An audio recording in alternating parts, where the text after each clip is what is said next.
Hello and welcome. I'm Bill Wake. We're here working on a program to compare tunes for similarity, and we just added the capability to play back a tune as sound. And we've got the basics working for that, but we still have some error conditions, and I'd like to add more controls to it. So we'll tackle that today. I hope we'll finish today, but I guess I won't be surprised if we don't, but we'll make some progress, I'm sure. All right. So I guess we can show this. Whoops.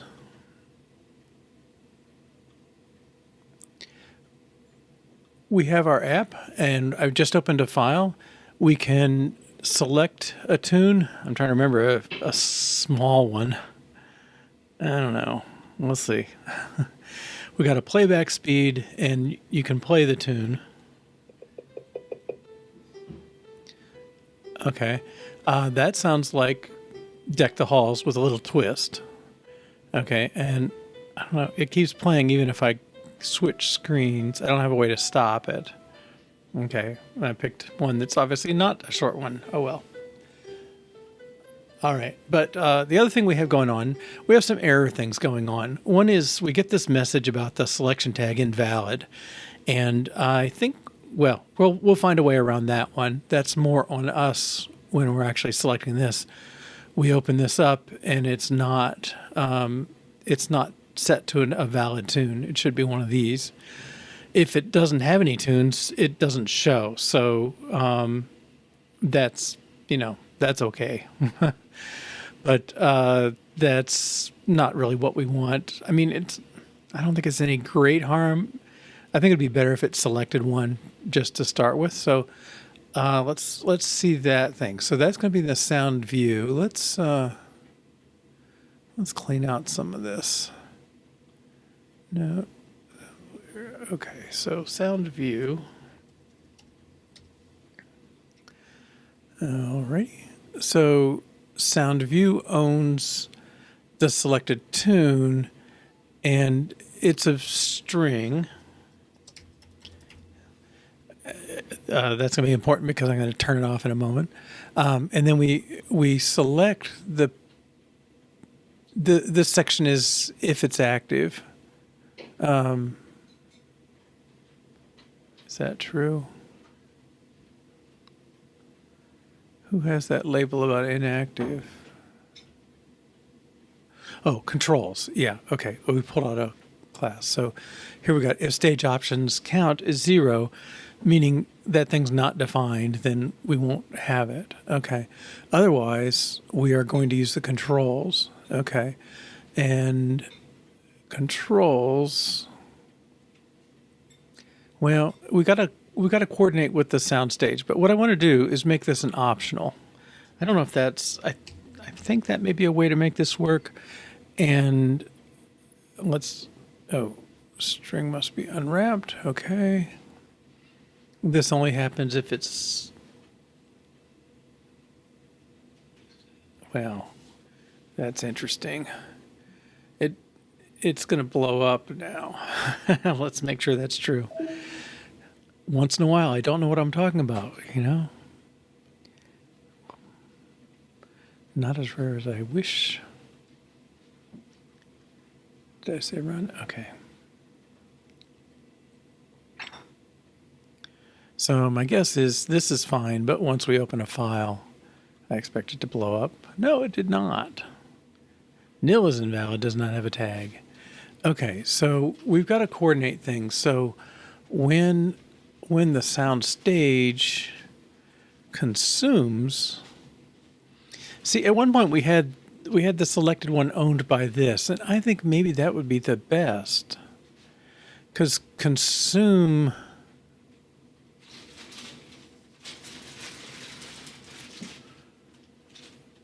yeah.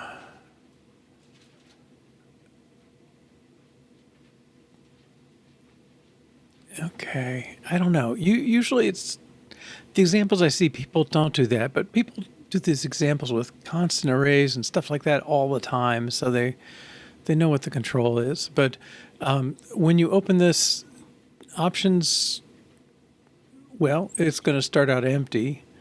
when it's first created. When you call consume, which does happen pretty quick after creation, we set up the options. And I think what we want to do,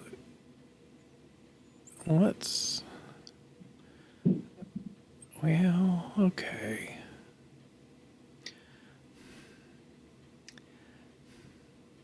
This is the moment where we know what the selected tune is.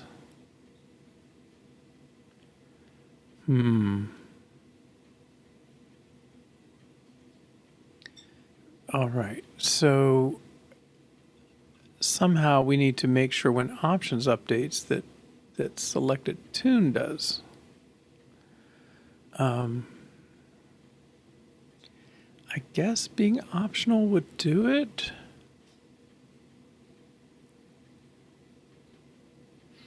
But okay, let's go back to just being empty string. I think no. All right. Let's start out empty. Let's do it this way. There's going to be a string. It's going to be empty. Okay. Let's change this. Where's our check? Let's look at that instead. Well, no.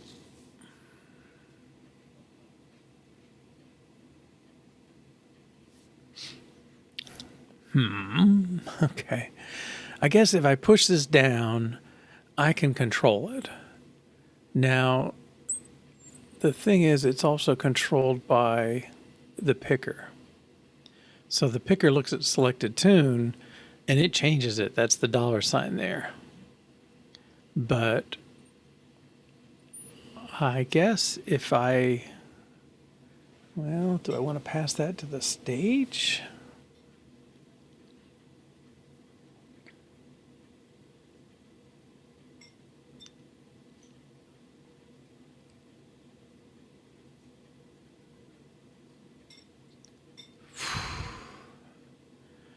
Okay.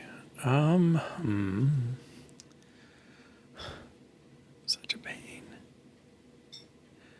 All right. I guess the deal is if I don't change it like here, maybe one thing I could do. Okay. Let's move this code. Let's make stage answer this. So let's see. Is empty. I guess we can make it a var. Is Boolean, and the value is tunes.count greater than 0 equals 0. Okay, so given this state, tunes count equals 0.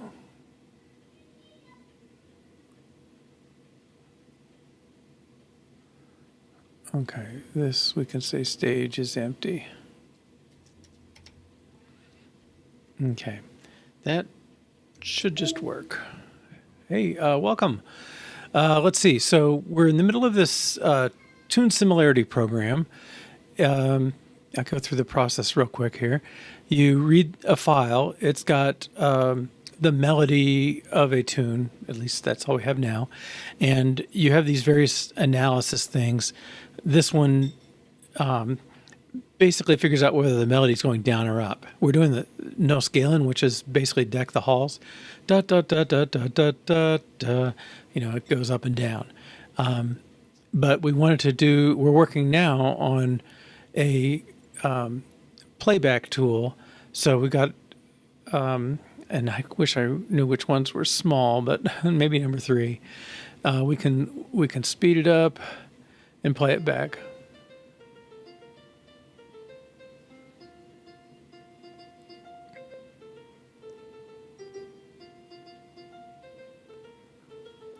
All right, one thing we need is a stop button. But if you noticed when we came in, this thing was empty, and now we're selecting something, and we're getting a warning about that. Selection blank is invalid, does not have a tag, and undefined results. So when we first populate the picker, we need to update that value that records the selection. And my question is, it's kind of like, who should own that? And I'm thinking maybe, I don't know. The thing is, if I give it to a soundstage, everybody's got to agree on that. In reality, that's not a problem because you can only have one of these analyzers active at a time. So maybe we should do that. All right. Then here, okay, selected tune. I think we're going to move that to stage. All right, we already observed stage, so let's put this over there. And it's going to be published because it's in a class rather than a simple value. Okay, selected tune is empty. Okay, and then we need to make the sound. Oh no. Okay, let's see how we're going to do this. This is going away. This selected tune is going to have to be stage.selected tune. I'm not sure if it gets a $sign. Stage.selected tune.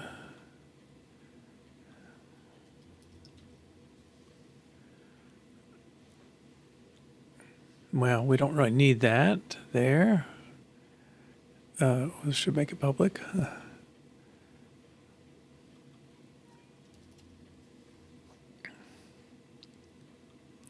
Okay, so I'm just trying to move it over, not change how it works. Yeah, let's rebuild that. Okay. Thanks. All right, let's get a sound. I should default something on there different, maybe. It's too much work. Okay, so this should have the list of stuff. It does. It should select it, and then we'll zip that playback on. All right.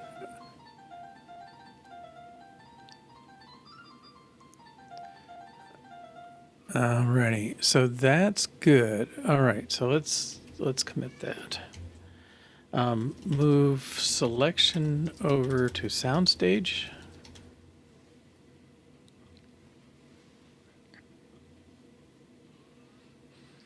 Okay, and now stage selected tune. Yes, we want to know that.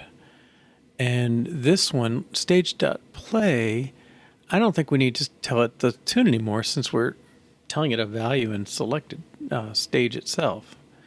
Okay, so we've got stage.play, and stage.play does not need tune selector because that is really selected tune. Okay,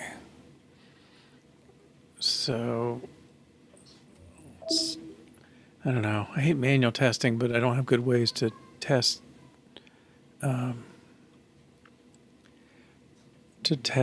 these view things in Swift UI. I don't know. Maybe I'm justifying.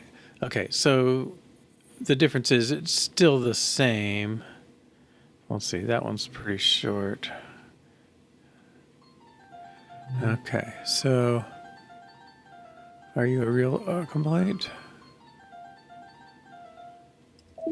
No. Okay. Move selection over to soundstage.play.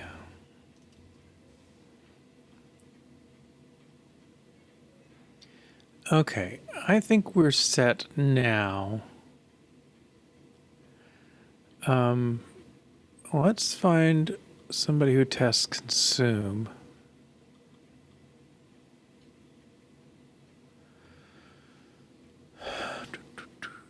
Here's one.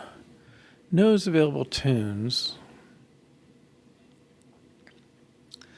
I guess I would like to say that stage.selected tune should be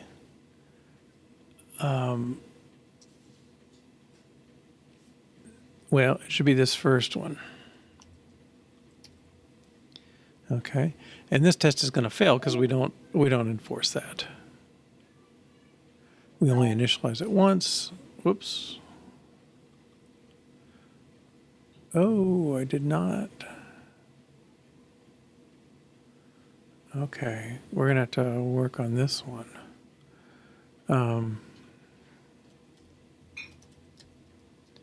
Selected tune equals this.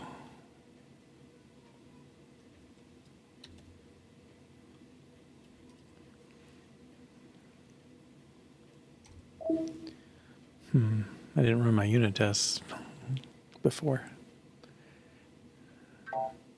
Okay, well, let's assume that's the right failure. Selected tune is blank, not that. Okay, so now soundstage, what should happen on consume is that's the first read of our input.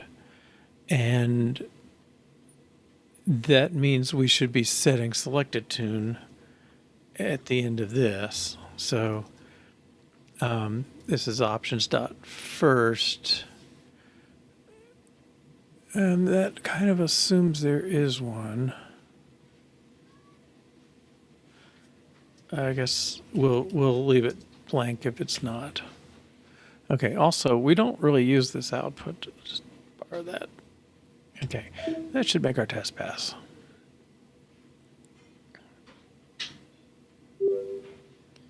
Okay, and we'll commit that. Make sound stage select the first tune by default. And I will run that manually. Should come up with the tune selected if there is one. So let's open it without one first, right? We don't have a message. Okay, this, right, there we go. So we got a default selection and I don't know, air 7th, speed it up. Okay, that's definitely not the same as our first tune. And hopefully no message about picker. Okay, this message is supposedly not important. I don't know how to shut it off, but supposedly it won't happen in the running app. Okay, based on a bunch of research, reading people's complaints on Stack Overflow and so on. All right, so I think we're good there. Okay, good. So I think we've dealt with this first thing. Situations where the initial selection is empty, right? We only leave it empty when there's no tunes, and we don't look at it when we don't put up the picker when there are no tunes. So I think that's most of a win. I think if we really had a bunch of views looking at the same soundstage, we would probably, if they need to select independently, then we would have to pass in a binding or something like that. But for what we're doing, I think that's okay. All right, next issue, and this is the soundstage library. So we've got some funny sound player. Sorry, the soundstage is sort of our kind of the view model basically, and it talks to a sound player. Sound player knows about Audio Toolbox, which is a provided interface to the sound system on the iOS and Mac. However, it's very primitive. It's very C-like, which makes me suspect it was a C thing to begin with. So let me see if I can find an example of that. I guess, yeah, when we configure it.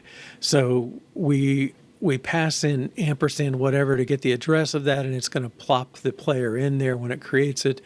So it's not like new, creating a new music player just does it. Instead it's all this stuff, and all these things have to be optional because we can't define them. The only way to create them is through this structure. So that's why the ampersands, question marks. Now I do wonder if I can say, if I can use the exclamation point that says, I promise whenever you try and use it, it'll actually be defined. And if it's syntactically legal to do this, then we'll be able to take these off. Here's sequence. Oh, set sequence. Is that optional? Yes. Okay. Let's try that. Okay. And I think the same thing on music player.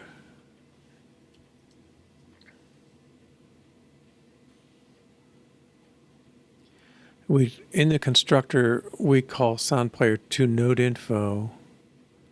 It doesn't use the player. It's only configure player that does. Okay, so I think the same argument here, that this is now redundant. And here. Yeah, you can't, it's created at constructor time, so there's no problem with that, supposedly. All right, and I just get very tired of these ampersands and stuff like that because the way they do it. We'll take our small file and sound and quick playback. Let's go maximum speed. All right. So that's happy. And then there was one more setup track. All right, the track we create there. We use it here. And I think that's the only place. Create, use. Yep. Okay. Use on sound player variables, ensure they're set up by constructor. All right. Now, I feel like we got to make a little bit of a jump, but one of the things that goes on is another place you can see that this thing is very C-like is the status. So status 0 success and non-zero means there was a problem. So there's no try-catch stuff. If I were wrapping it in a true Swift style interface, I would definitely make these be try-catch type things. You could put a try-catch around the whole block and then catch the error at the end. What we've done is we've accumulated status, and at the end, it starts 0, and if anybody's non-zero, they get ORed in, and the final status is, the actual bits don't count for us. It just says it's non-zero if anybody was non-zero, because it's OR. And if that's the case, then there was a MIDI playback error or something like that, sound playback error. All right, now where are we going to put that knowledge that we just talked ourselves into? Same thing on play. And I think what is missing, and I'm peeking ahead a little because I want to add a stop button, maybe a restart, maybe a pause. And I would kind of like to prevent you from hitting this button while it's playing. All right, let's see that.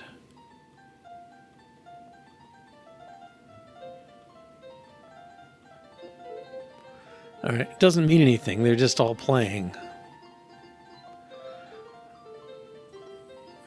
Okay, and one of them's long.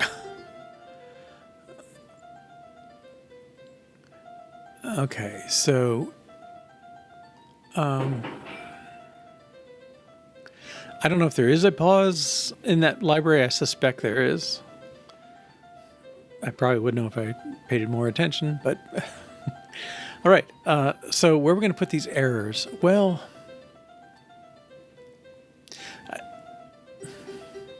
okay, let's see if I can get that a little lower. All right. So I don't think I care.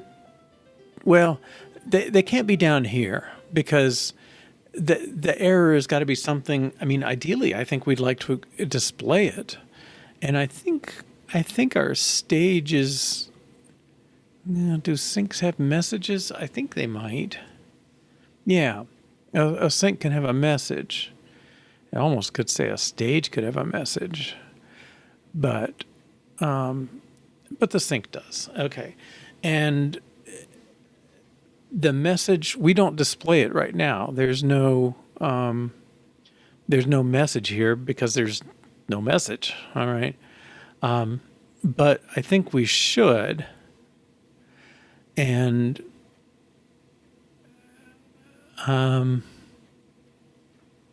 let's do that. Okay, we got our controls. I would say maybe that is the message. Okay, so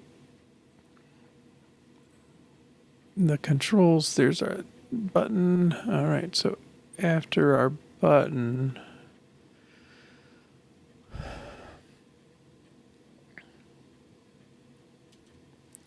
oh, what's going on there? We got a button in an H stack with nothing else in it. Let's take that out and see if that, oops.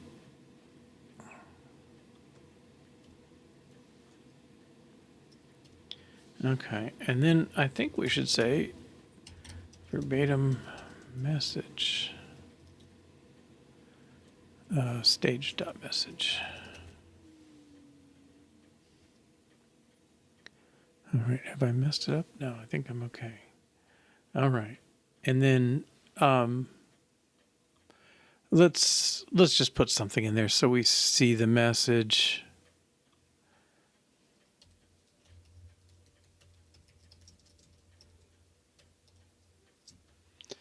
All right, and we have a preview.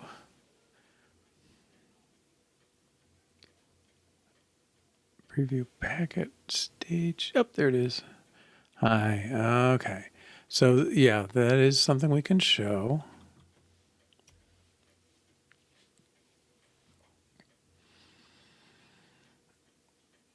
All right. So what do we got to do? Well, I guess what I'd like to do is I'm imagining there's a state, and let's describe it. Okay, so this is sound states. I think there's maybe one that's like ready. Okay, you're just starting out. You could play a tune and you should turn on the play button. Then I think we want to say playing when you would turn off the play button, and maybe there's an error, and I'm not sure what error should do, but it's got to have some sort of string. Okay, and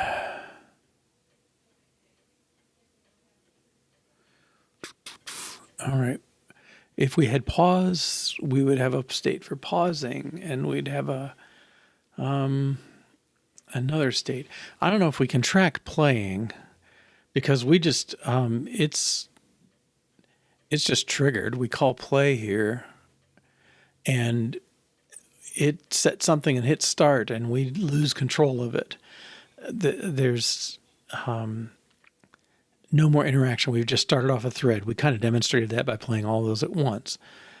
I imagine there's some limit on how many of those I can start at a time, but as far as we're concerned, that's out of our hands at this point. There is a way to set up a callback, completion callback or something, but I think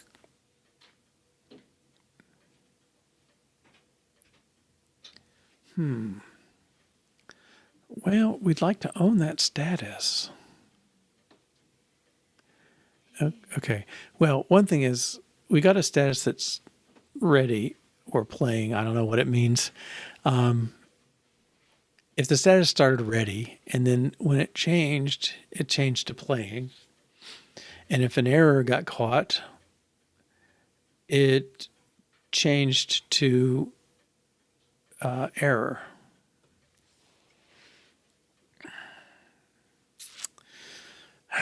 Now, so yesterday I did all this mechanism to avoid mocking out this sound player because, like, who wants to? But let's see, our soundstage test, we created a sort of spy. I don't know if it's really exactly a spy, but it's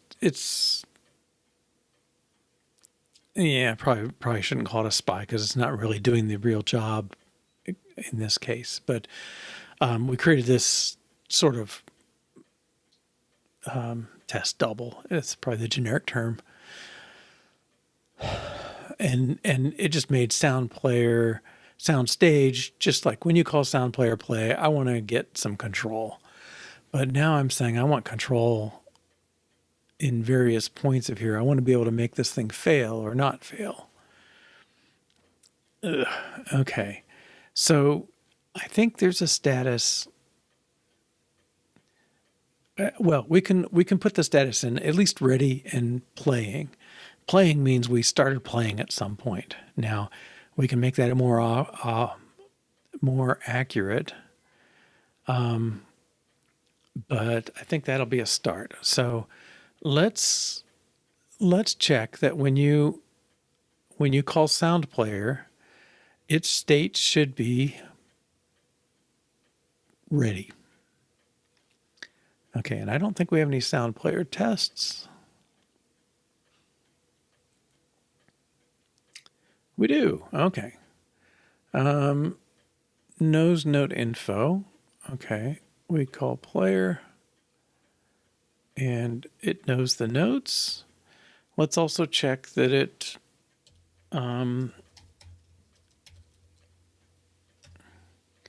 now who owns the state?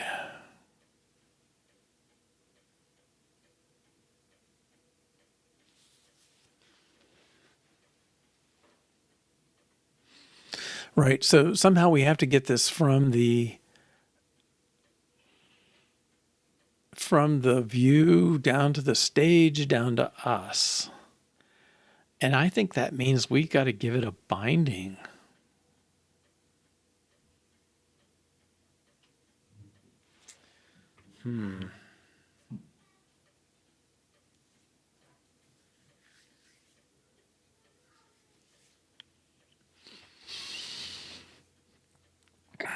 Alrighty. So I guess I'm saying my player is going to get a binding to status. All right, let's take this out and do a little work first. Okay, so who's going to own this? I think it may be an independent type. Let's put it in here for now and assume that the sound stage owns it. Okay, so let's do public class sound state. Maybe this is enum. It's a set of mutually exclusive states. Okay, and state. All right, and then we're going to say case ready. That's the only one we got so far. Maybe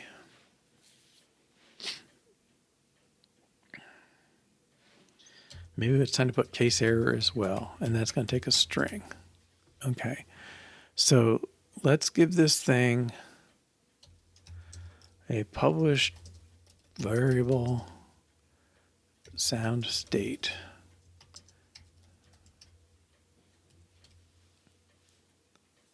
And let's initialize it to error unknown. Okay. Now, no one's looking at it. It's published, so our view can use it.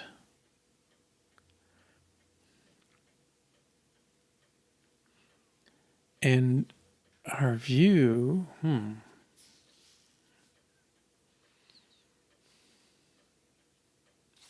mean, the stage is the independently existing thing. Okay, so it owns that. I guess I want to say init. Maybe there's another state, right? Until we've loaded it. And we haven't created a player till down here.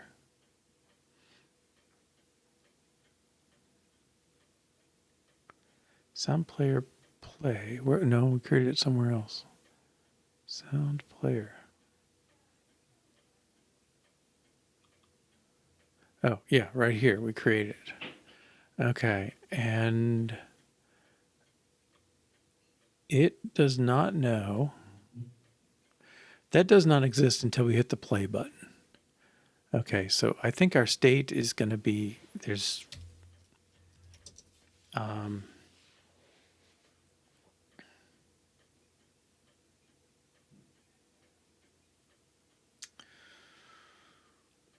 what would we call this?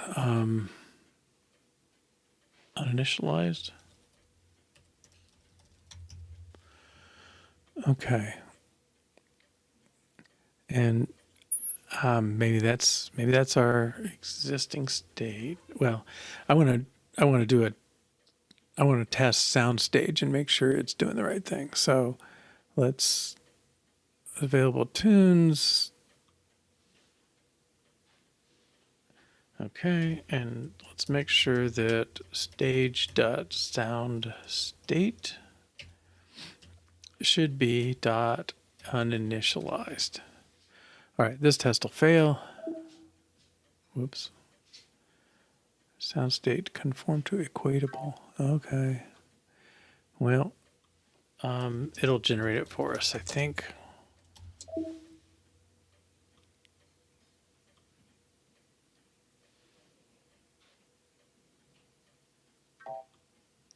All right, unknown is not equal to uninitialized. Good.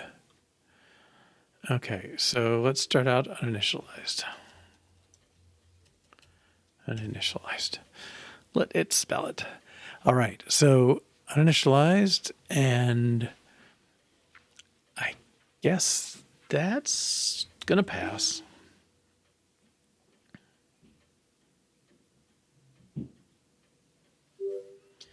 Okay, so we define sound state starts uninitialized.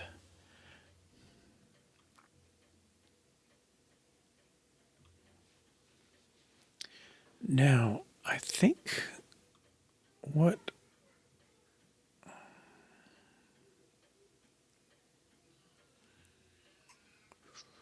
let's see what we want in our view. So if we start, but we haven't played, I guess we start with a selection, so there's no harm in letting the play button be going. All right.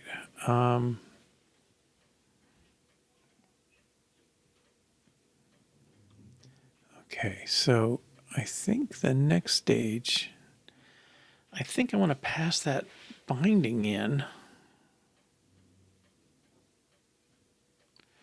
And I don't usually mix and match like that, but this.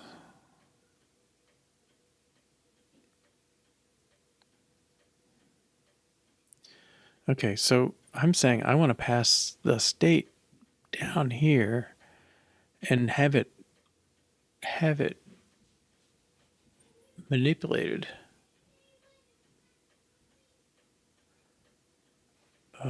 Golly. I guess that's a binding. I mean, the other option is take the address and pass that in, which I just complained about in the C side. All right, so let's give sound player. It's going to have to know about that sound state.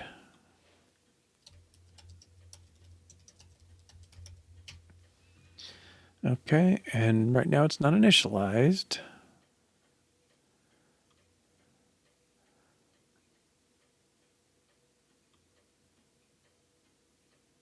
Okay.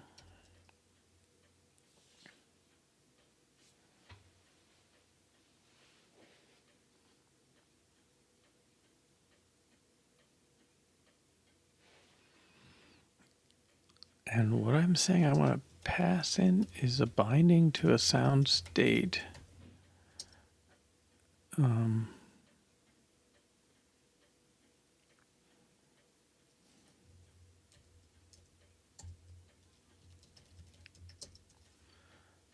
State is a binding to a sound state. I think that's the syntax.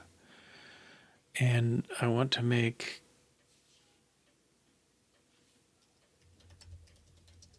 is that the way you do it?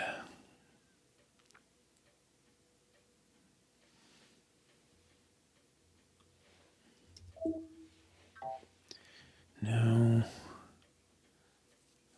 Oh, I don't want to do Swift UI. This is very far away from a Swift UI class.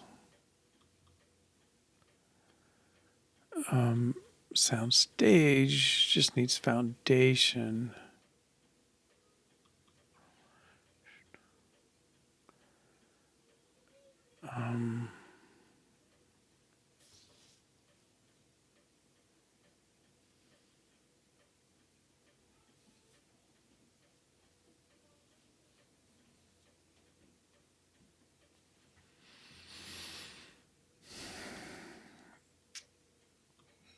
Okay, I'm gonna search this one. All right, so we want to find out pass a binding to a published field, Swift.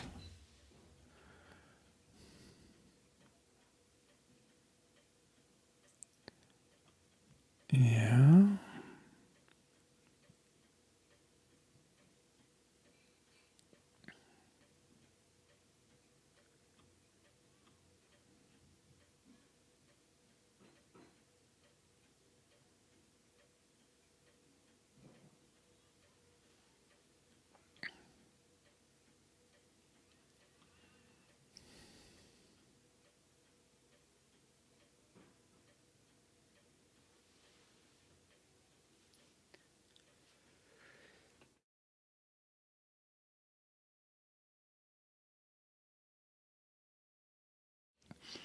Excuse me. All right. Yeah, he wants the binding. That's kind of what we want.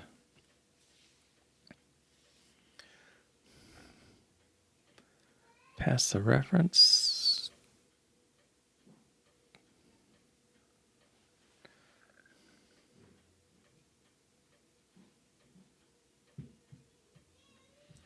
Alternate with binding to image.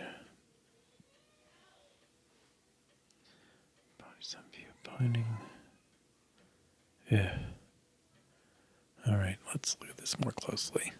Okay, we got a view observed object, so it's looking at a published model, and the model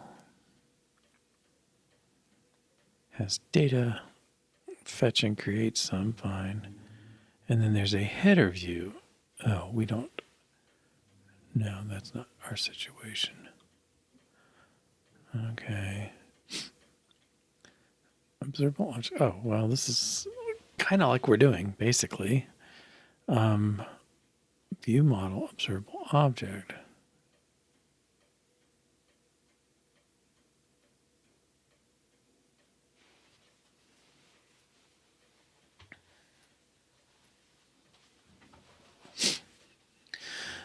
Now, maybe I'm working too hard to pass it around.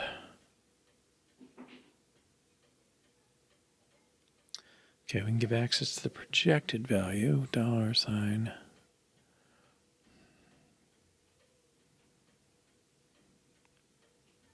That's not, well, I don't care about that. Okay, let's start back up again. All right, we've got a profile view model, observable object with a bunch of states. That sounds like us. Okay, we can mark them. And the system will emit observable events. Okay, that's what we want. It generates a publisher, all that good stuff. Okay, in the view, we use observed object and get access to it.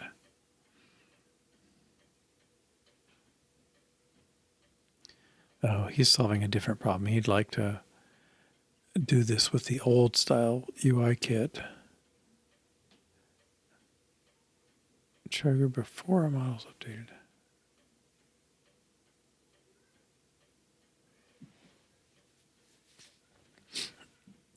Going to access the published property's projected value, which gives us a combined publisher for that property. Then we can subscribe.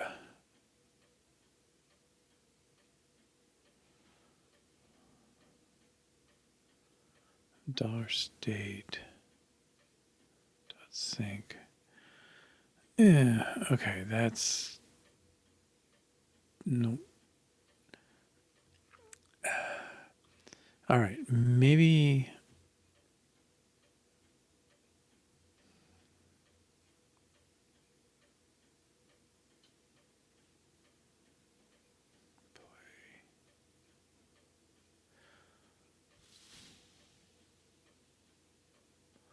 Could it return us?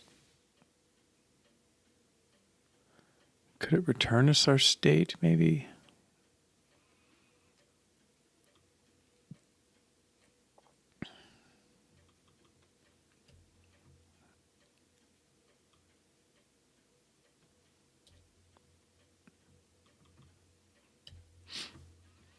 Okay, so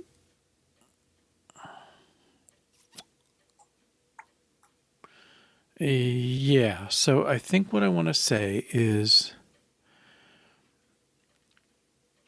play should return us a sound state.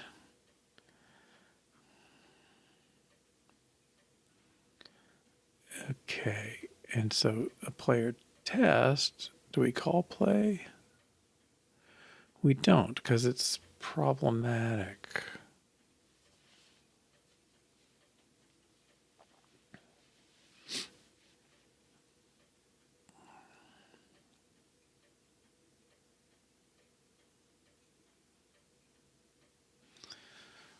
Right, maybe.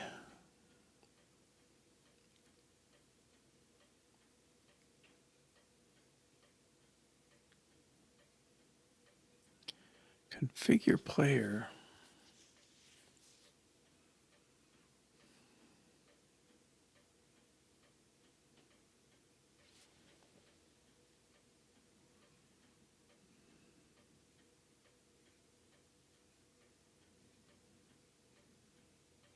I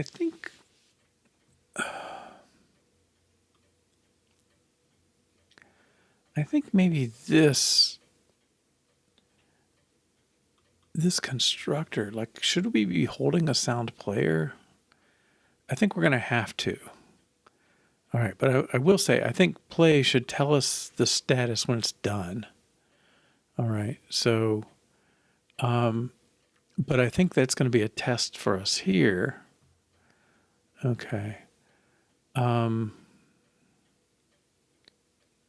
player play. I don't know. Is a fake better name for this? I think it would be. I'm going to extend it a little bit. Okay. I think what I want to say is play is going to return a status, and I kind of think everybody should be returning a status, but we just have play right now. And we want to set the return status.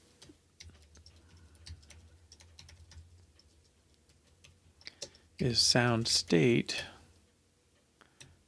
well, let's do this, equals sound state dot uninitialized.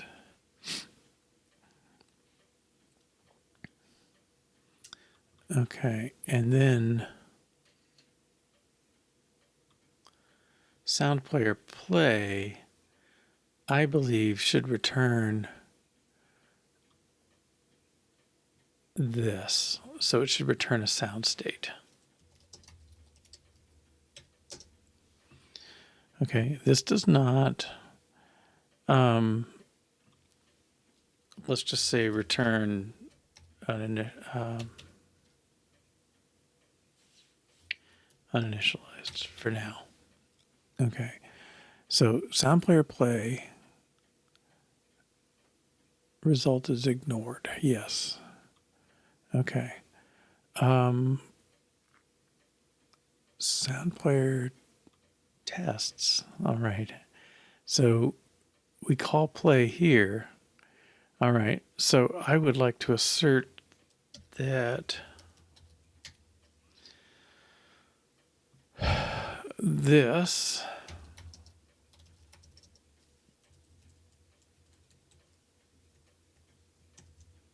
maybe sound state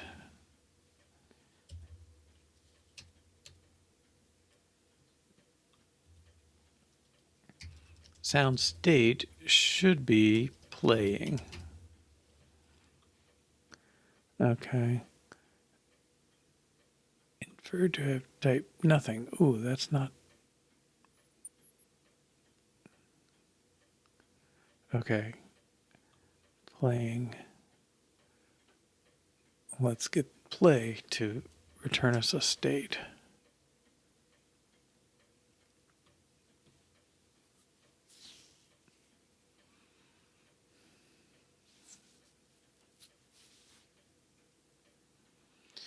If tune is nil, play does nothing.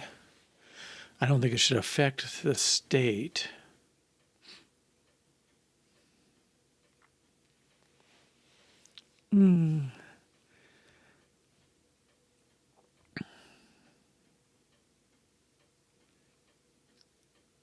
Okay, so let's make this pass on the state. Does he pass on the state? Well, I think he wants to store it.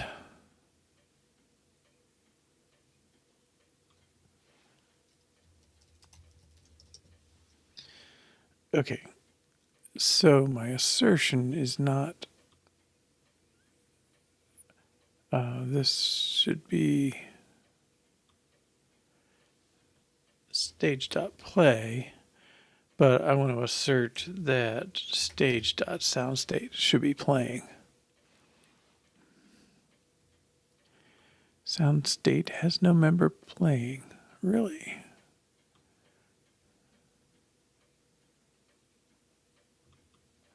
Okay, should it?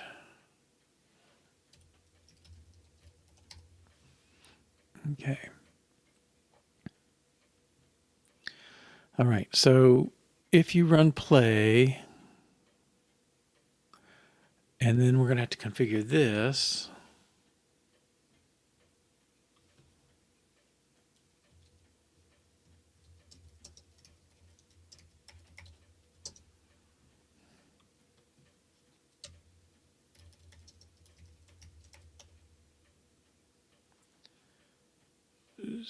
There's a better name for that.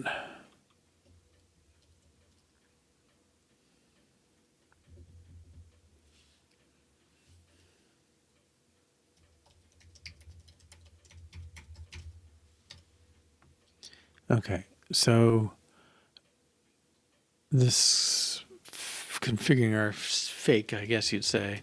Stage.sound state to return is playing.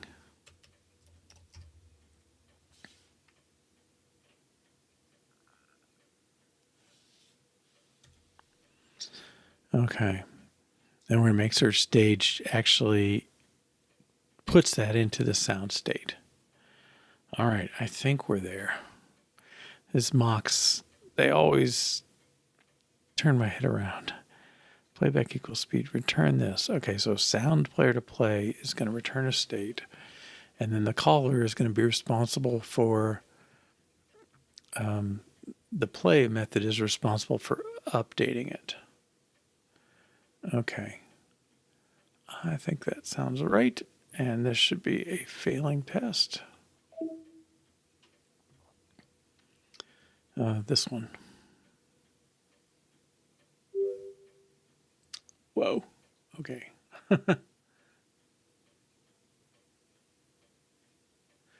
I guess I implemented it right. It's always got to be tricky. I mean, first I should just return uninitialized, because I haven't done anything. Okay, and now if I do that, that's fine. But, right, it doesn't tell me. Wait a minute. Sound stage. Right, it's returning this. And we want that to be owned by sound state. That's what we want. All right, and that won't build. Okay, so sound play. All right, it should return a sound state. And then for now, we're going to say return playing. But yeah, this is this thing about fakes and mocks, right? We're not testing the real thing here. We're testing our response to it. Okay, but I think, okay, that should pass. No, am I still missing one? Can I return void to sound state? That's okay, that went away. Sound player returns playing. All right. I think that's enough to get us to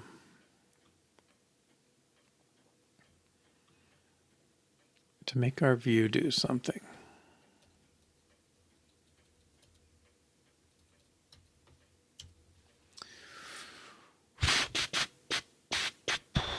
Okay, so let's follow the other direction. If SoundStage changes this state, what does anybody do about it?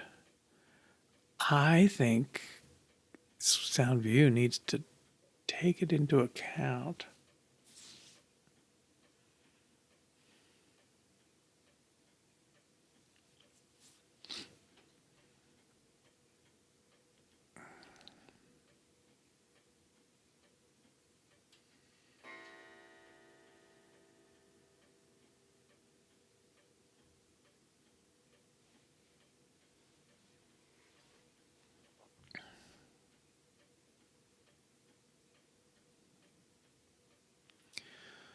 I don't know if I'm going to push a lot on work out here.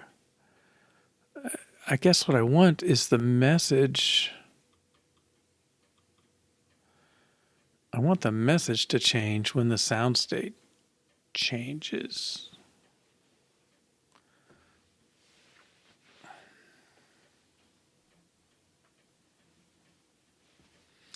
Well, I wanted to put something in there when it's error. All right.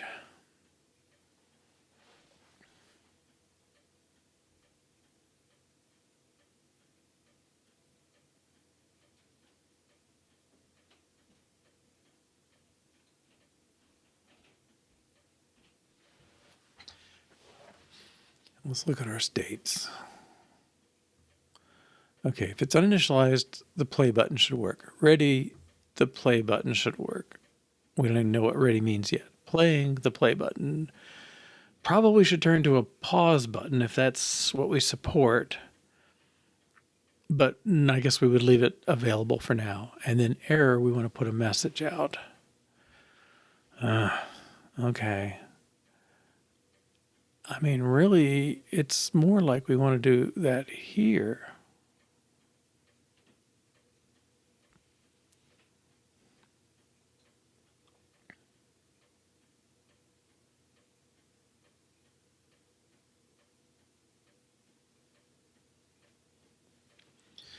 Does play want to update the message? Maybe that's what we want. All right, let's deal with another test. I think that'll help clarify. So what if we hit play and there's an error in the playback?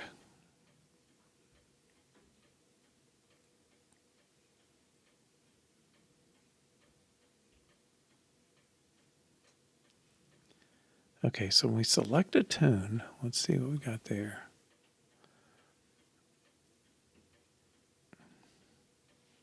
We just update that variable. Select a tune.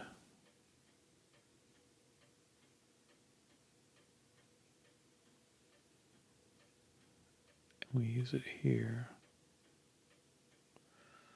Okay, so I'm going to say, we'll take this and then simplify it. Okay.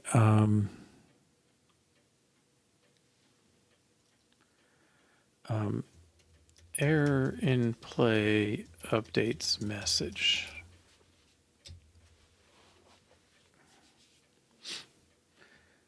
Okay, so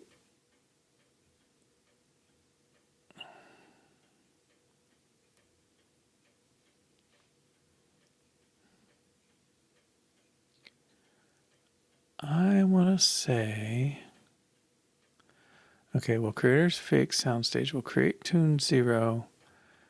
I think we don't need tune 1. Okay. And we're going to consume the packet, which loads up the tunes and builds up the options. Then we're going to select the tune, X0 tune 0, and we're going to say we get an error.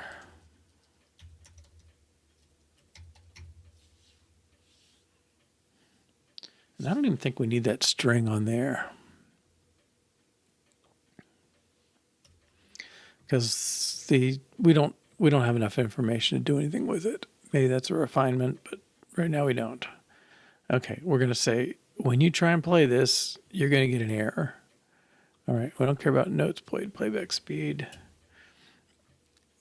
I guess what I really want to do is assert equal the message.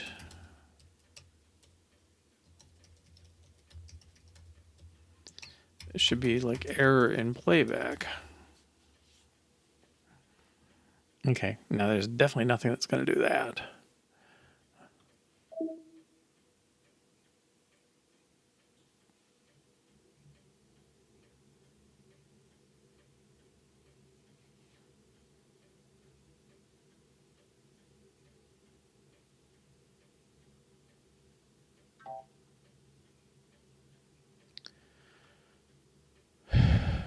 Error is not equal to playing.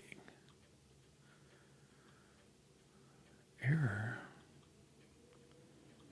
Oh, right. We definitely want error to be here. Okay.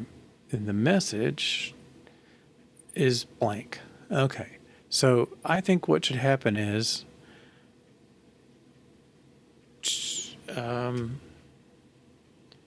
message equals sound state is equal to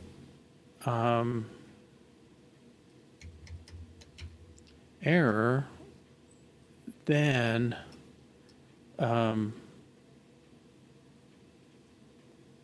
error in playback. Otherwise, we're going to clear it. Well, let's just put something weird there for now. Okay, I don't think we've proven that. All right, now this should pass.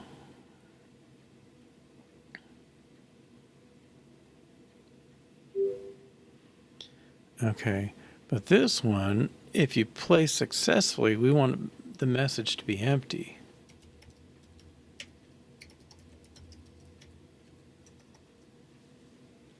Okay. And run these tests. That should fail. Weird. Okay. All right. Otherwise, it's just empty. And if there are no tunes, doesn't matter. There's no error. Well, it's no more erroneous than it was. Well, let's...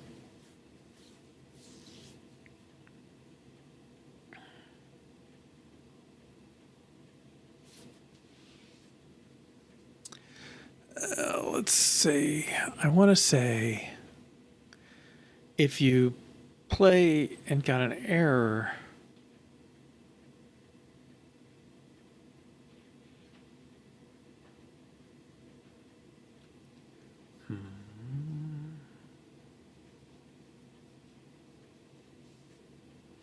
what if you played and got an error, and then you played and didn't get an error? Can that happen? Well, consume. Play always takes a selected tune.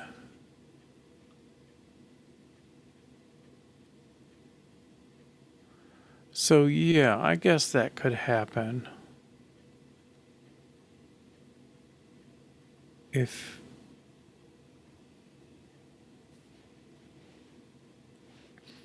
well, no, I guess I'm proving that it doesn't matter, because if it's state, no, how's that going to work? Okay, if I played one tune and got an error, and then I selected a different tune and hit play, right? That's the case I'm after. It's going to run a brand new player, have a brand new shot at it. So its state, yeah, I guess its state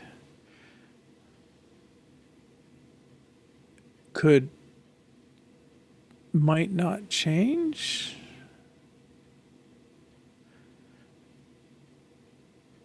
No, that's not quite right.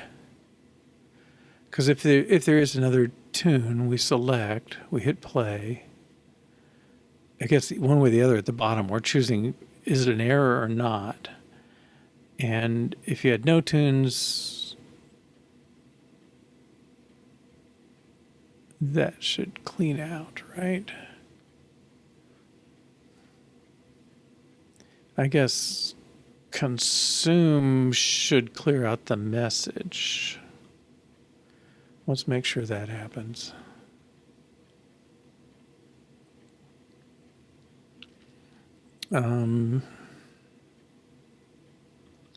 Probably this is the closest. Whoops.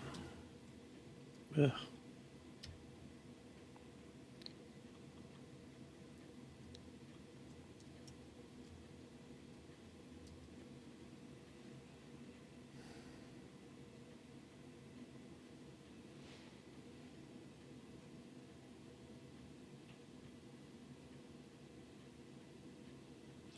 Yeah, we'll consume again. Okay, so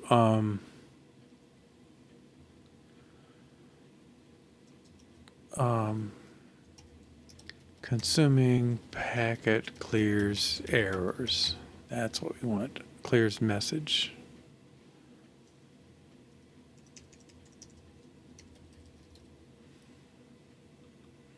Okay, so I guess if we had stage dot message equals something was wrong, and we consume even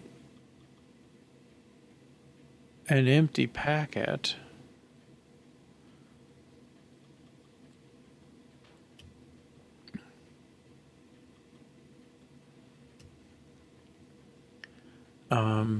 doesn't matter what we consume, it should clear the message.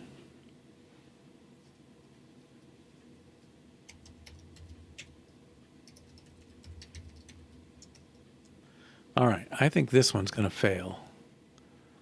I don't know if that really ran the right test. Yeah, I don't think it did.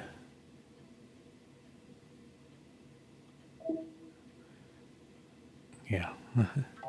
Okay, good. Right. Okay, so now I think consume needs to update the message. You consume a new packet, all bets are off. There's no error from the sound system's perspective till you do something, regardless of whether you have anything in there or not. All right, this should all pass now.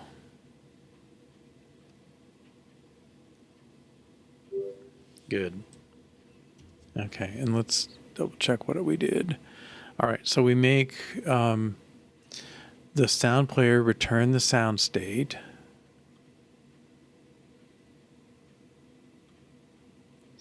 Now, I'm not quite sure we got the right people looking at it and all that, but okay, that's our test. Good. Okay. So make sound player return sound state on play. Sound stage turns it into a message if needed.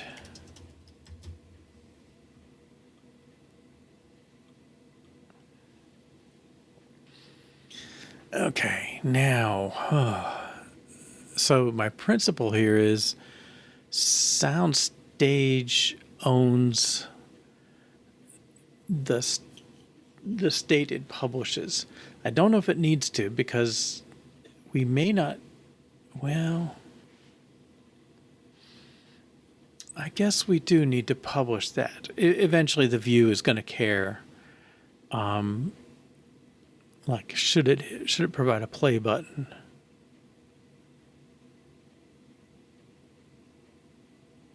I think that's true.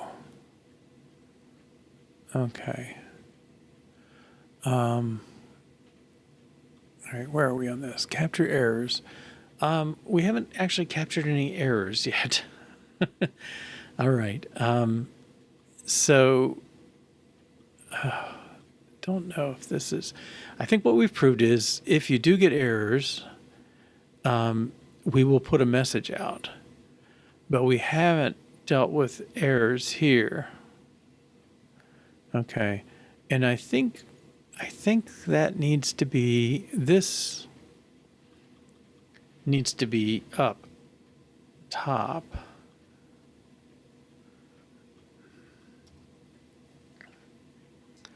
And okay, it can start 0, that's fine, but then it should be reset to 0 here. Well, no, that probably doesn't matter.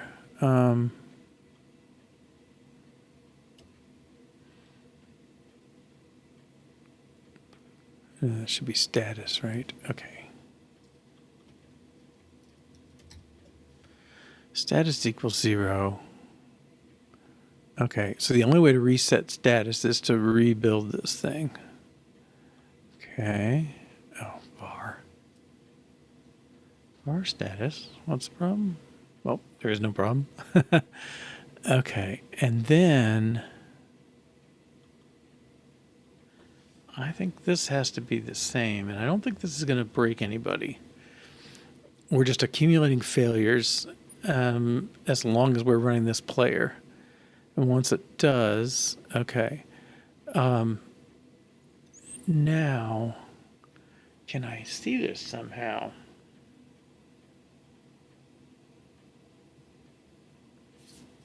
I think I'm going to have to do a manual test.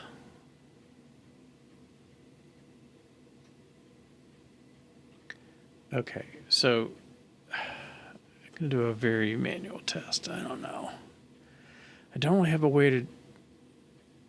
I don't want to fully wrap this tight. That's what I'm resisting. Because I'm not that fond of it. And I don't think it's going to matter, but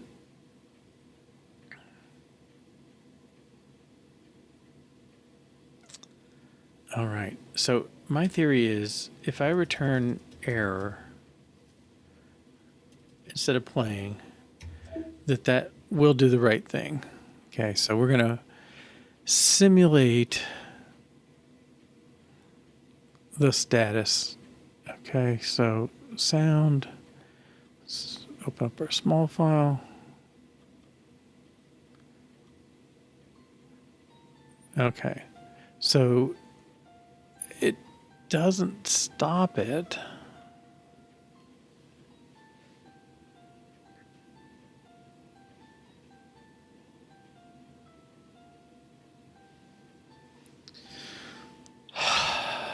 Okay.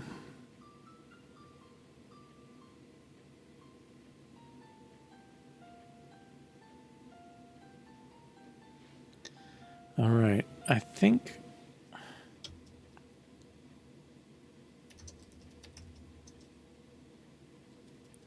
if status is not 0,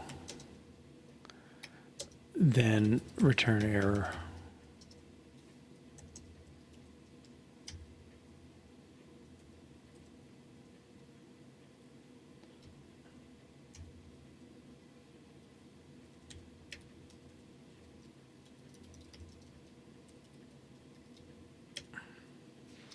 How's that feel?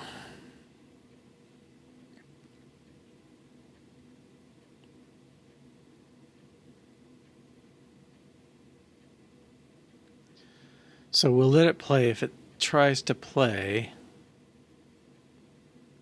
And if it's bad before we get a chance to play, we're just going to not play. All right.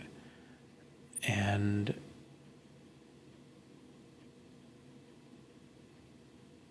yeah, I think, all right, let's run this.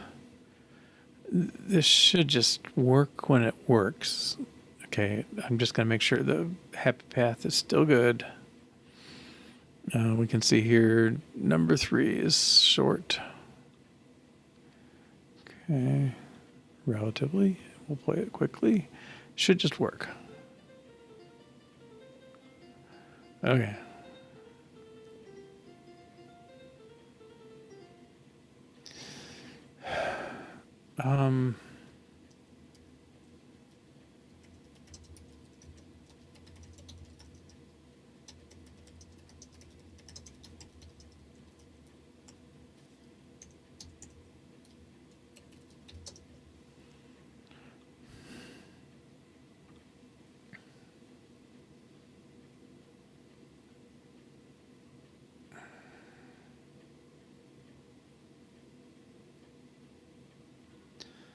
All right. Good. Well, I think we're due for a break. So we'll take a 3-4 minute break. And I believe we've done this in our modest way. Like, hey, there's a problem. Not much details. Okay. But this is, I mean, if the sound stops, I don't think the app has to give up. So I think we're doing the right thing there. All right, then we want to look at stop, restart, and pause. I think those are going to change some things around. All right, see you in 3 or 4 minutes. Hi, welcome back. Okay, I think it's time to go back to documentation. All right, I've got the music player that we've been using up here. And I could have sworn I saw something that created a callback. Out player. Oh, that's the player we're building. Okay. Dispose.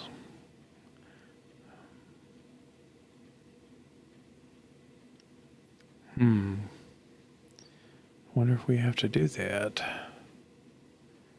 Sequence.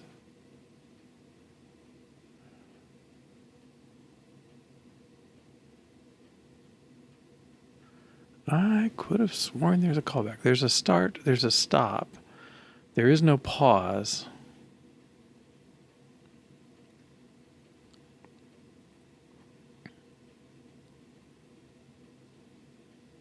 We don't need an iterator.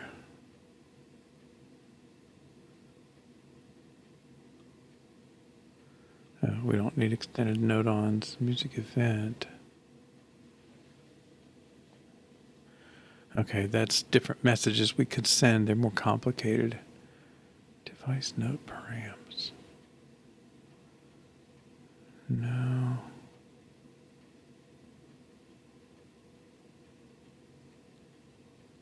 Music note events.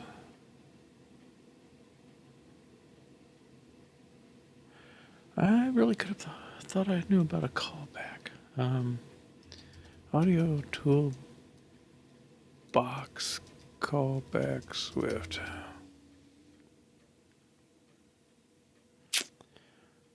That's really not going to get us there.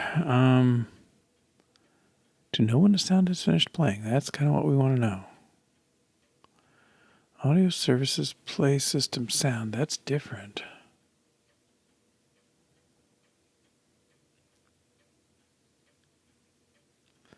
That's more files. Wait, to know? When a sound is finished, call the edit system sound completion. I kind of suspect that won't work for us. Let's say music player. Let's push that in there too.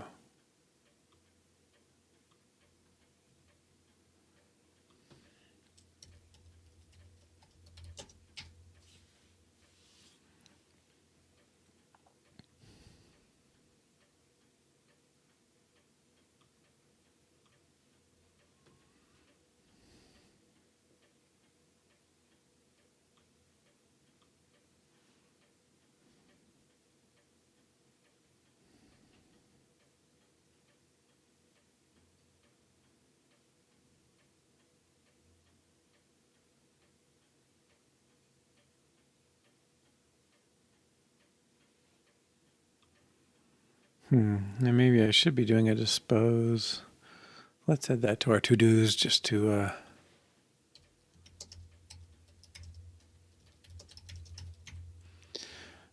keep things cool. All right. How to play sounds. I don't think this is going to get us there.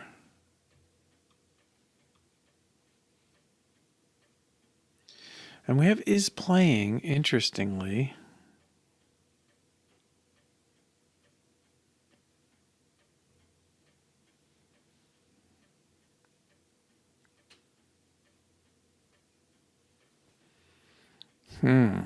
Okay.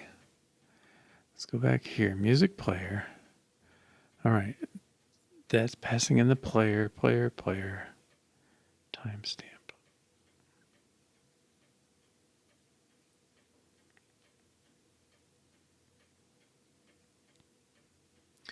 And we can ask this.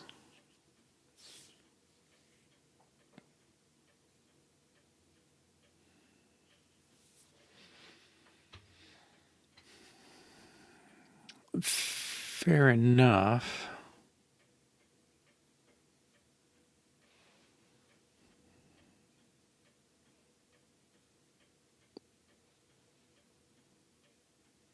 And we could use that to say, don't play if it is playing.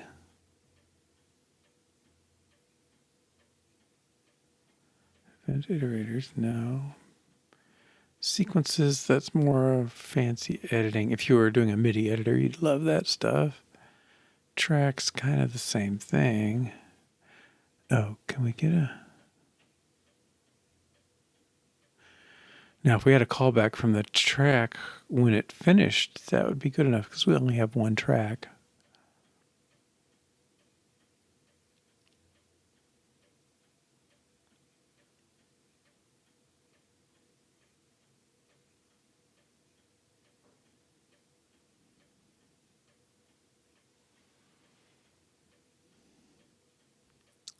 I could have sworn you got a notification somewhere.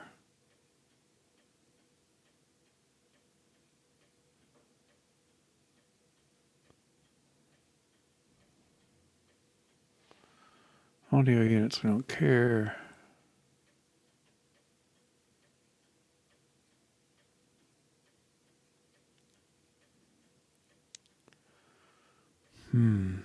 Okay. Let's do stop.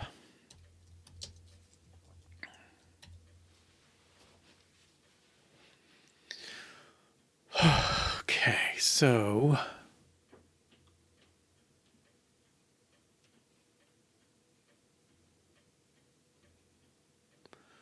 we'll imagine a new button here. I'm sure there's a symbol for it.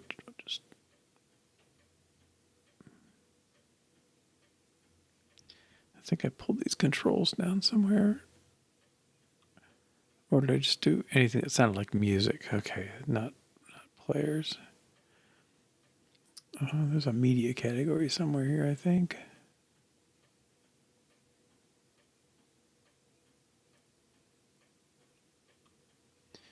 Media. There's stop.fill.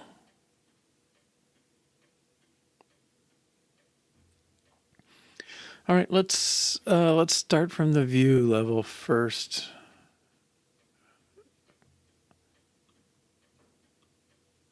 Welcome. That's a lot of numbers. I won't attempt it. Joao. So we're working on this application to compare tunes for similarity, and right now we're working on a music player. So we've done the basics that you can select it, you can set the speed, and you can hit play.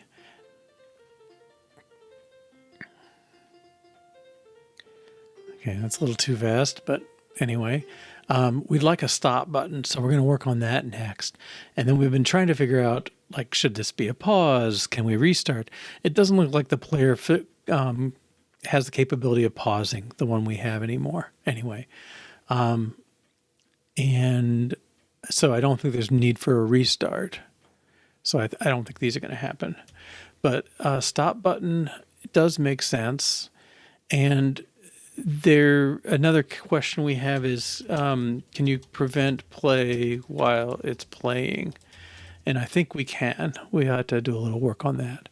All right, so the stop button, I guess we can start by putting it there always. All right, so I've been testing, now I have my answer. I haven't been testing UI directly. I've been testing these view models, but here I'm kind of willing to add stuff. I had a H-stack here before. The reason is I was going to add another button, right? Okay, so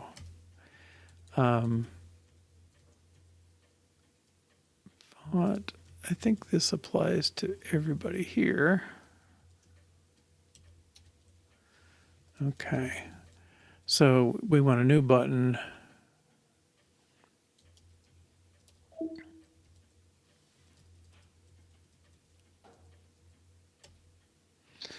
And this should be stage.stop. And I think it was stop.fill. Did I lose it already?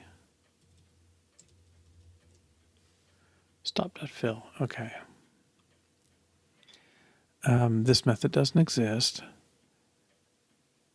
And I can add it quickly.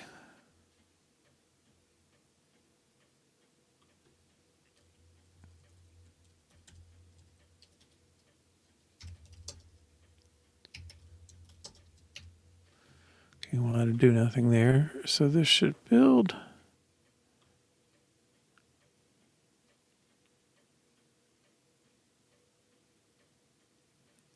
Okay. Got our stop button we call stage stop. All right, now we want to make sure. Okay. So I think what we're going to see is right now we've been creating the player and then just playing it when you say play. We need to actually break this apart. Okay. And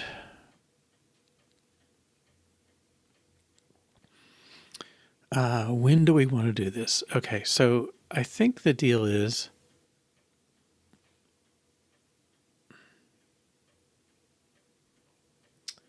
well, okay.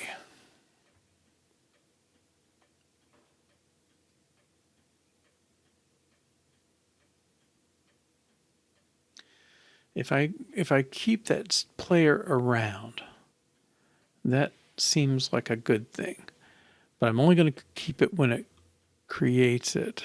So let's just hold it. Var player is a sound player. That's our class. Okay. And he's going to be optional.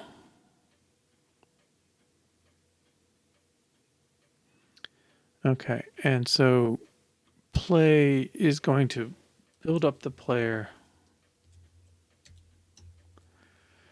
and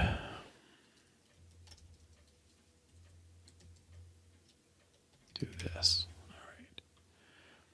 That should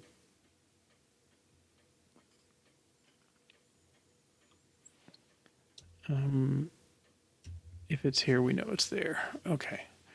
So that should work the same. We'll just run tests and run the app once. John, no, thanks. All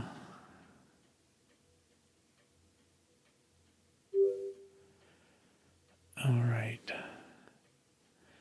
So tests are happy with that. This shouldn't affect this. Okay, well, welcome.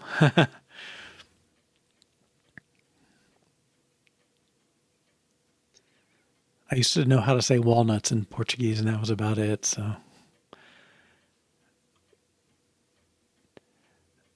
nosh or something like that, right?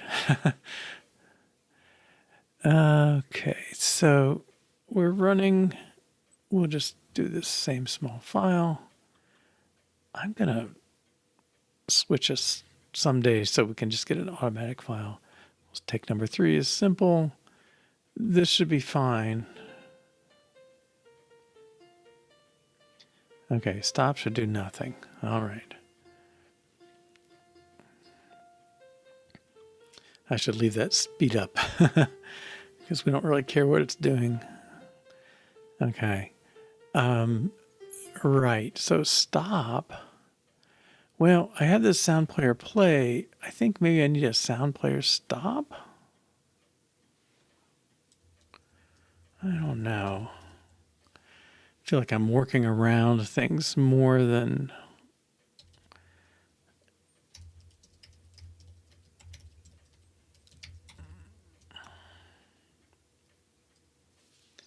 sound player stop. I guess we'll pass the sound player.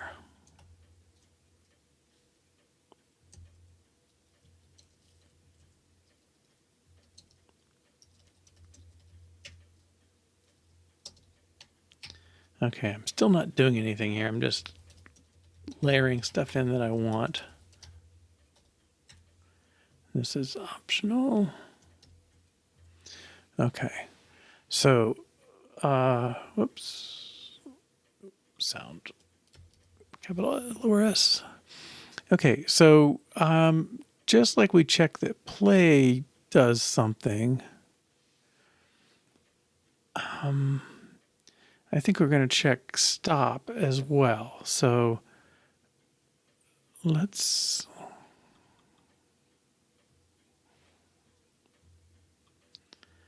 copy this test.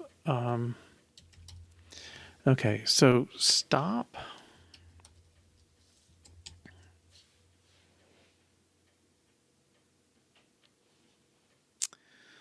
Well, okay.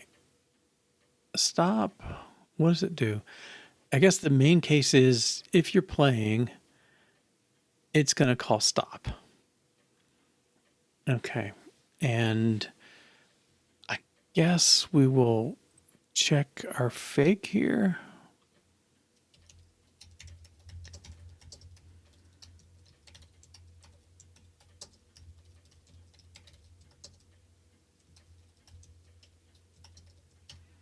Okay, so we're going to have a fake function down here. Okay, cannot find, I guess I called it player. Yep.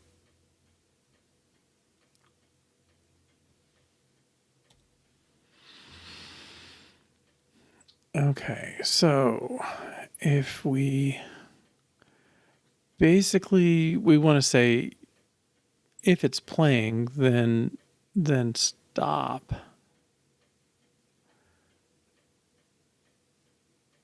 So this is our override.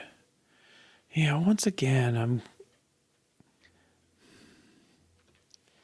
I probably should have some sort of mock around the player, but it just pushes the layers out again and again. All right, so I want to say if the player is playing, return.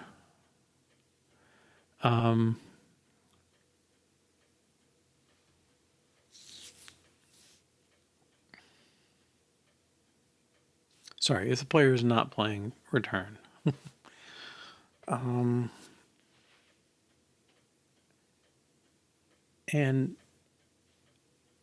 I guess it's back to our state. Should go back to ready or uninitialized. Okay, I think when we create this, the state should be ready. And then it turns into whatever. Okay, state, sound state.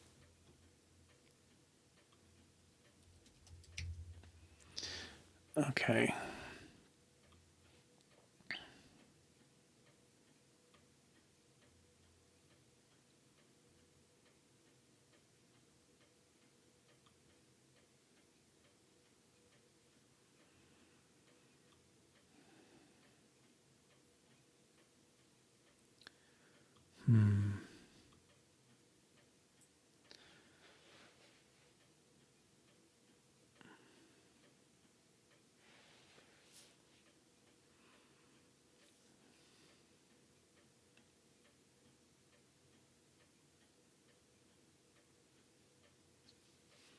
I don't know what I'm going to test. The only thing I really care, I mean, the end result, one way or the other, should be either error or play. Okay. And I guess I'm not testing the body, right? I got to think of it that way. I'm testing this. Okay. And so his state, this should get a sound state. And we'll return something. Let's return error for now. Okay, and so here, sound state should equal that. That makes sense to me. Okay, sound player stop. All right, now this thing,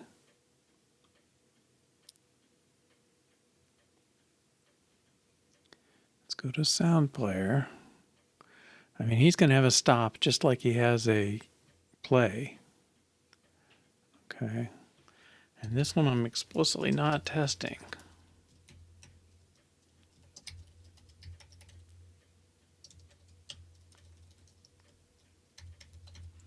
Okay, and again, I'm going to force this to error for a moment here. All right, so really I want to call sound state equals, well, I don't really need this.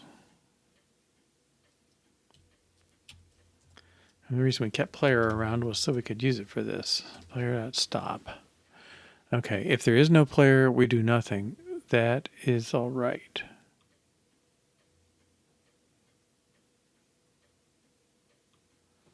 Oh, okay. So if you can stop it, if there is a player, then stop it. Otherwise, just return uninitialized. There's no player. Okay. And this doesn't happen.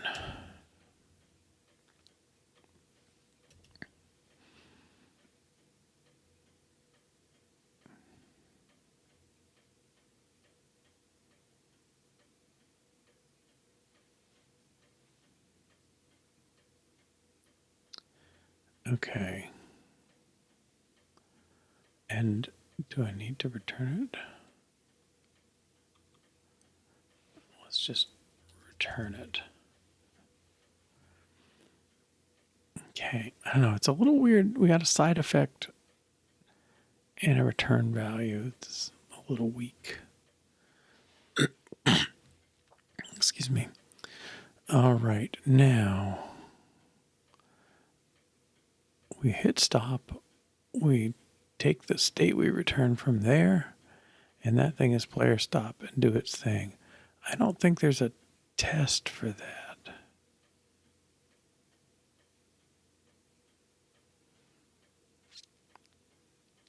I don't think the test is meaningful.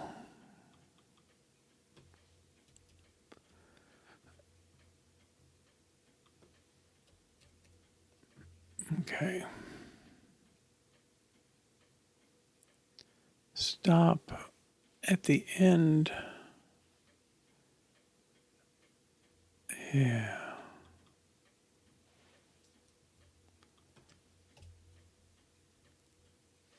Okay.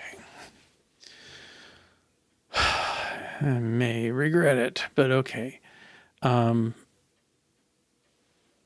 guess we want to say we have to go ask it if it's playing.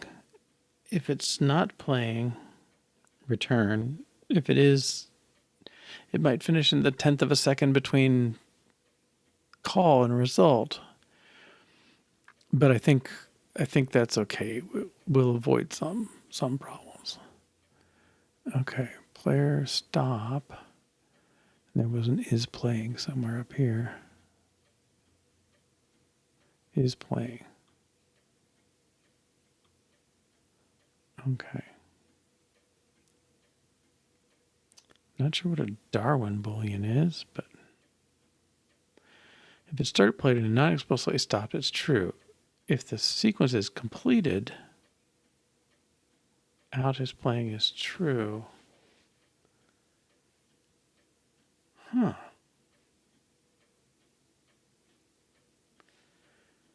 Oh, how weird. Okay. If the sequence has completed, but the player has not been stopped, its playing is true, and the time value continues to increase. So there's no real reason to check it, I guess. I mean, if it's false, there's no problem.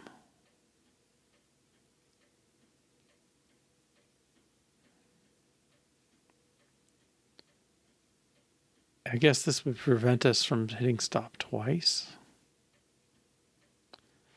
All right.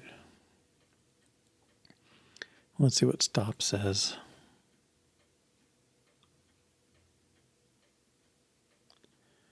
Must be explicitly stopped.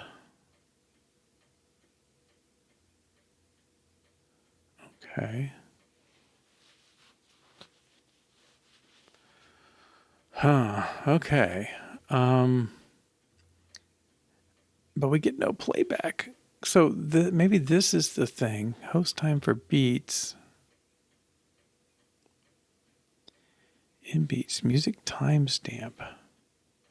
We can get the end of track.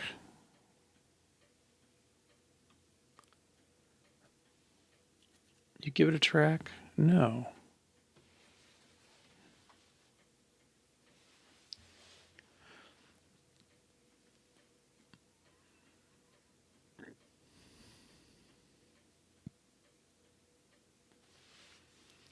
All right, let's see here.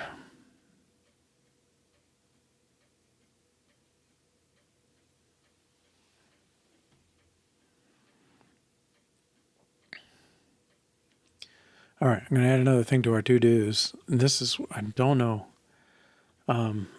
when done or when switching selection. And really,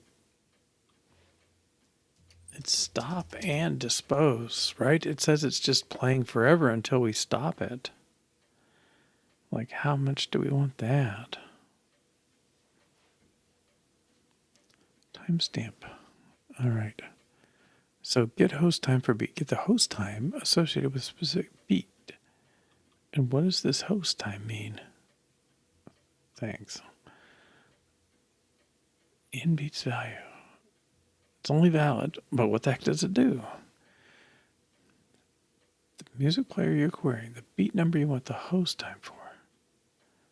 What about the host time value? All right, let's try this from the internal documentation point of view. Maybe there's a little more there. All right, so, well, let's look here for pause. No pause. Stop. No stop. Callback. No callback. What do you have? He must have start. No. Oh, these don't even look like our functions.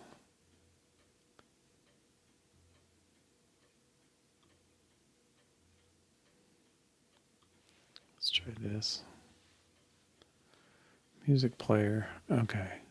Oh, music sequence user callback. Music sequence set user callback. Did we not see that?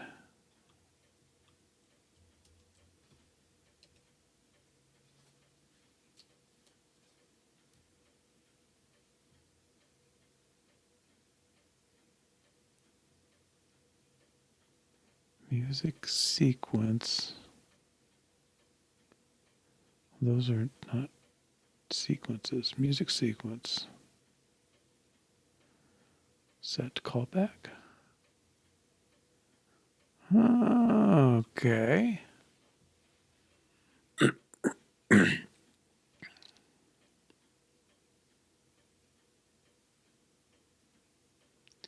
Your data that it provides to your callback function.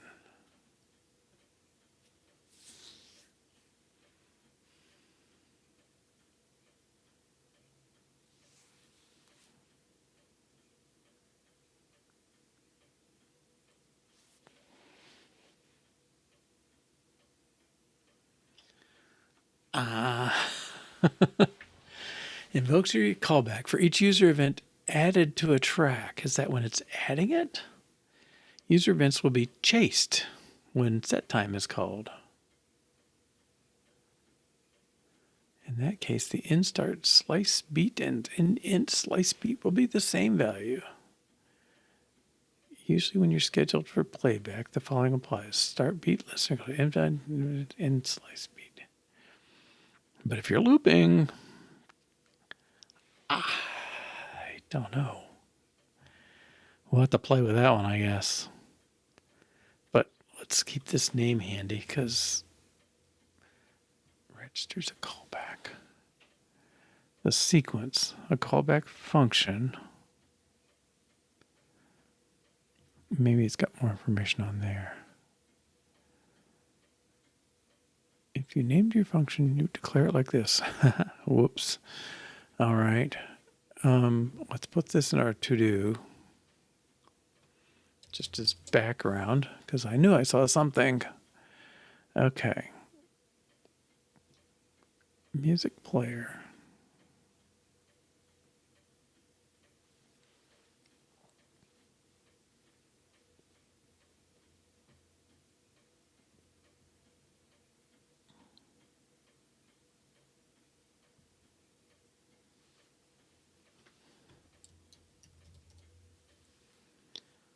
Start track.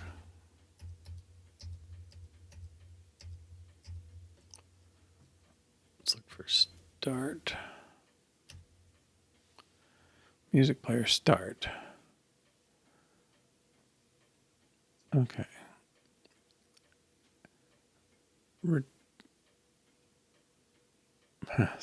Not a lot of info here. Okay. How does player may have played the last events? Still playing.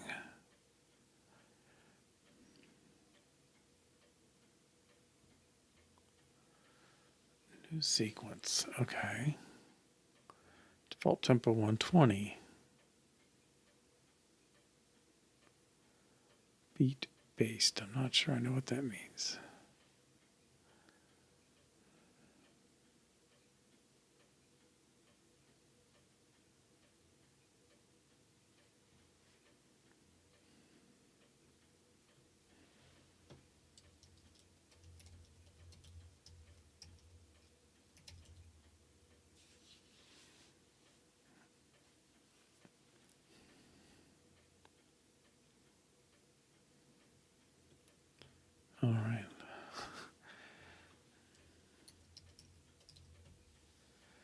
You would think, okay, dispose it. I would hope that disposes the sequences and tracks it contains. Let's get the sequence attached. If it does not have a sequence, this will return no sequence. Yeah, notice these are underscore errors, so I assume we can't look at the real value or trust the real value. Music player set time.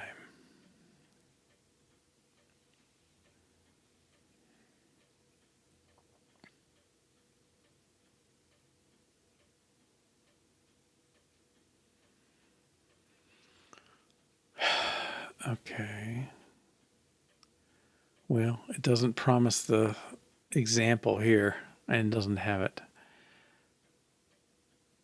Right. This one's a little weird. It's got to be twice as fast or half as fast.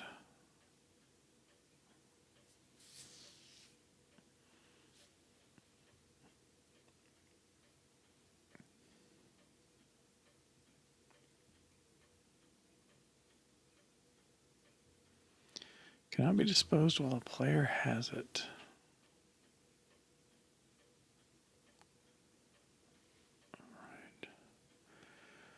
Okay, whoops.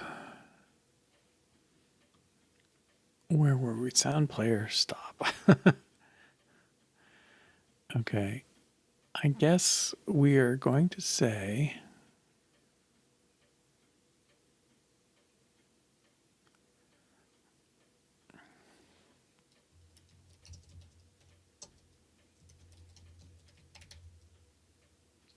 stop music player. Okay. And status is 0. We're going to give back ready. Otherwise, error. Okay. And let's just check, but I think we're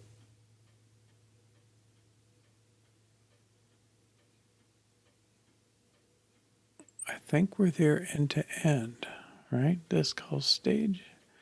Okay, let's give it a roll. Make sure tests are green. Hamza, I can't quite guess how to pronounce it, but welcome from Tunisia. Wow, very international today. So what we're doing is we are working on a program that compares musical tunes, and right now we're working on a playback. It's basically a MIDI player. So MIDI is a sound format for output sounds. And we're going to see if we just have added a stop button correctly. There's something a little weird going on. The tool, when you start something, it doesn't say it stopped. Even when it runs out of notes, it just sits there counting. So it's a little weird. But of these, Tune 3 here is the shortest, so we'll use that for our sound. Okay, we want to check that we can stop it. Haha. Okay, so that's one possibility. We hit stop while it's going. Let's hit it again while it's stopped. Let's make sure there's nothing on the console. No. Okay. Hit stop when it's already stopped. Nothing's blowing up. I think I can restart it. Yeah. Now, the problem I have is I can still play 2. Yeah. Okay, but we didn't do anything about that one yet. All right, prevent play while it's playing. Okay, so we've done stop playing.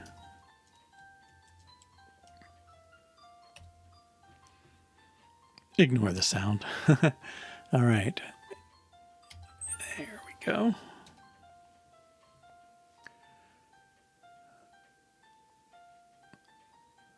Okay. So stop and dispose when done or switching selection. Yeah, I think we're going to have to figure something out there. I was trying to figure out, we found a callback. Let's see, it was up here somewhere.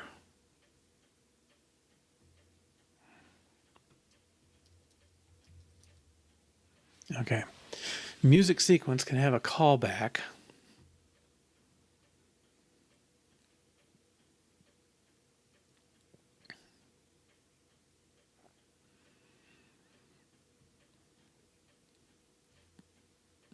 They haven't really told us what it does yet. Okay, so let's find this one.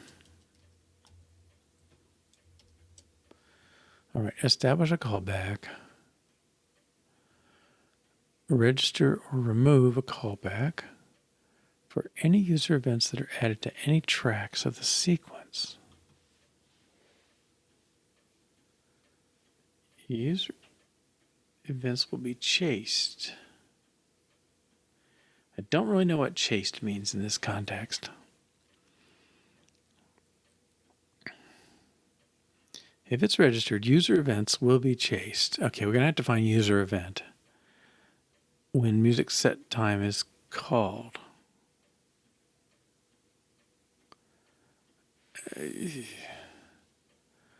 Okay.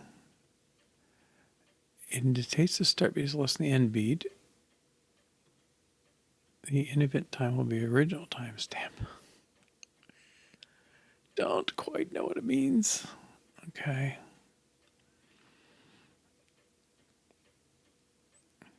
All right, let's find user event. So, I mean, if this is a thing we can add, interesting. Okay. Maybe we can put a user event in our track at the very end. Add an event of type music event user data. In track at timestamp. Well, what the heck is a... Whoa. Oh my, okay, there's... I think what we're doing... I think we're just putting our own marker, in effect, in the track. And we tell it a timestamp, and it generates... And we give it some data optionally. Okay. But we're not putting a particular message on it. It's just a user event. Okay, let's keep track of this. In our to-do. Well, actually, this is probably the other order. Okay. So I think what we're saying is you have, okay, so the structure of this thing, you have a player, it contains a sequence which has tracks, and this has MIDI note messages. But I think what we're going to say is it contains MIDI note messages or user events. Okay. So I think the deal is we can shove one of these at the end of our track and then set this callback. And okay, we set the callback. It will call it for any user event, and it'll pass back that data if we want it to. I don't think we care. Okay, and then let's go find that callback again. Well, I guess if I... You're not going to search, okay. Callback. Okay, so convention C. Yeah, my suspicions are confirmed. All right. Yeah, it's a pointer and a sequence and a track and a timestamp and a... I don't even know. I guess I'll make it B1. I don't know. Let's go back to that name. This thing again. Let's find this. Maybe we can find an example.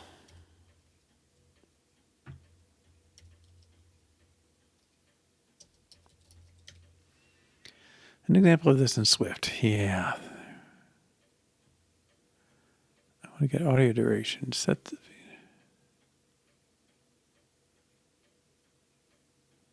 Okay. Somebody's got the right question. Set sequence. What were we searching for? Set user callback. Okay. He didn't put any in here. Okay. How to get set user sequence callback.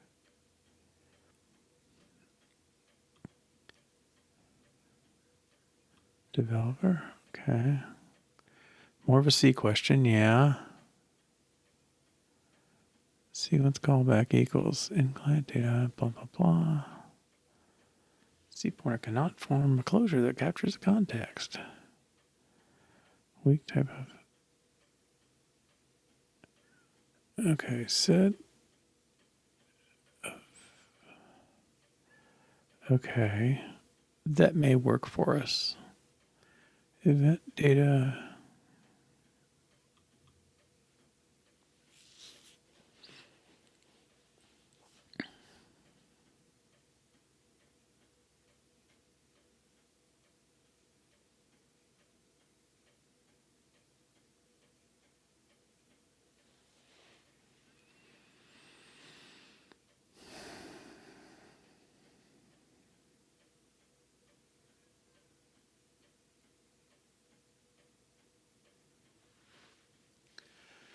Okay, well, let's keep this page. To do. All right.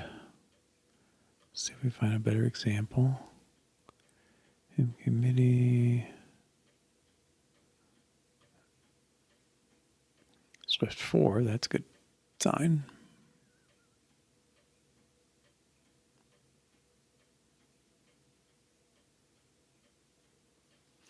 Oh, it can be a free function, okay.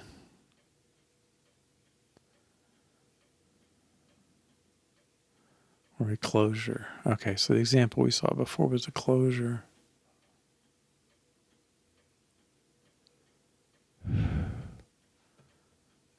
Now the closure may be the best for us.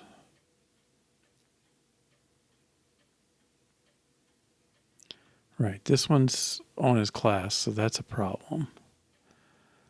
Closure doesn't capture local context. Ooh, I do want to capture local context. Instance methods capture self.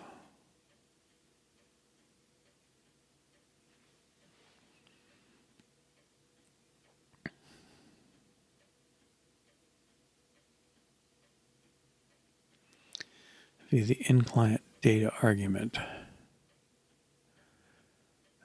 If you need to make instance members or the callback to the instance.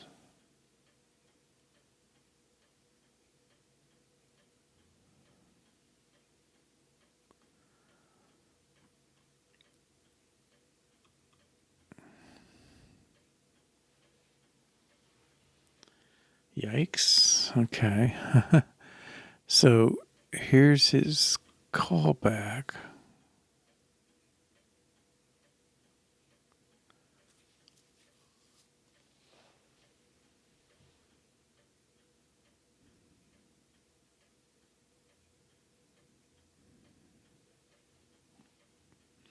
Set user callback, my music sequence. Okay, seek CB.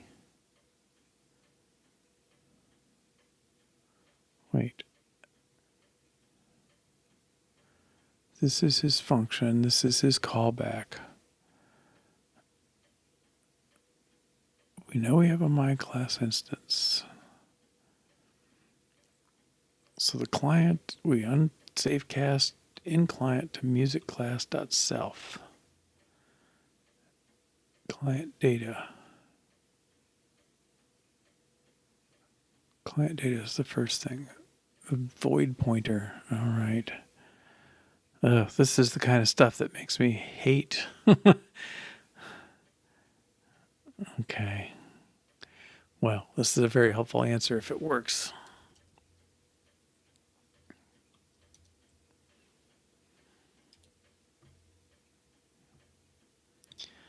again, make sure I know what I'm doing here. So down here is, oh wait, here's the set callback. We pass self to turn into a void. Okay, set user callback takes a sequence. Music sequence set user callback.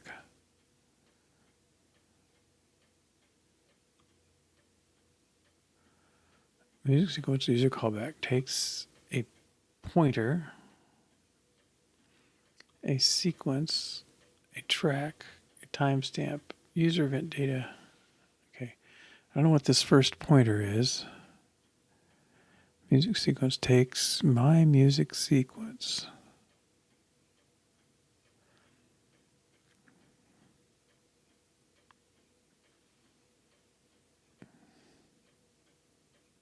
Oh, client data is the pointer. Okay. So we pass. That really is not what I would have expected. Set user callback. Okay, let's go over there.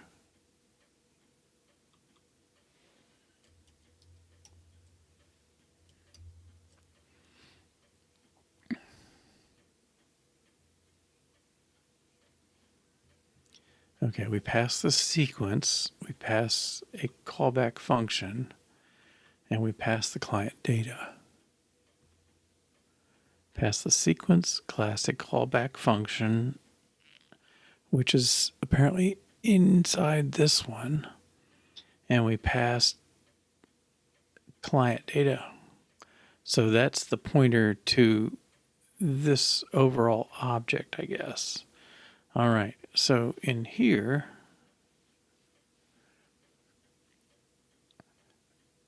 callback function, it digs out the client data, the first argument. It calls music sequence callback with the sequence, the track, all this other stuff. I don't even think we care about it. Okay. Yikes. Okay, well, we got 15 minutes, so let's try and demonstrate this. We have a playground. Let's see if that's close enough that we can work with it. Oops. Okay.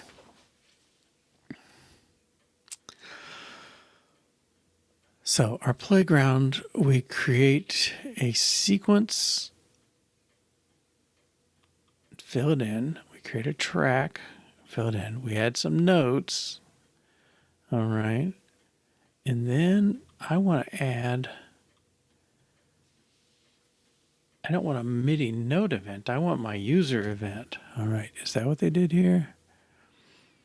Music sequence. So where's the sequence.add? Set the callback.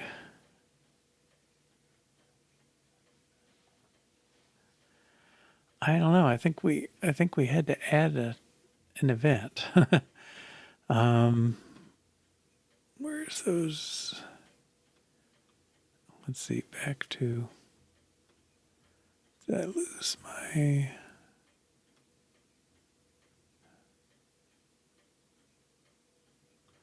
I lost my audio toolbox thing. Okay. We have it here somewhere. Music track. New user event. Okay. So if I add this, and I guess I'm passing the self in. Music track, new user event. Okay, let's go back to the example. Music track, new user event.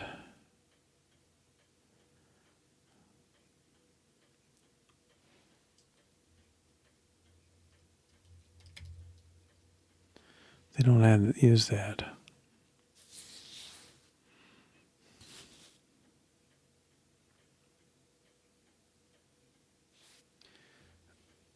Pass a custom function. Okay.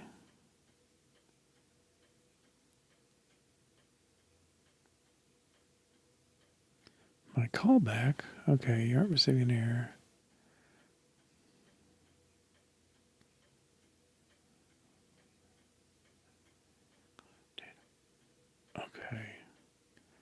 Set user callback.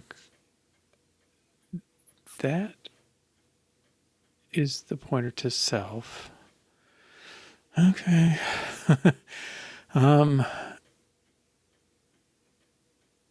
Get back here. I think I want to say something like music track new user event. Yeah. Okay.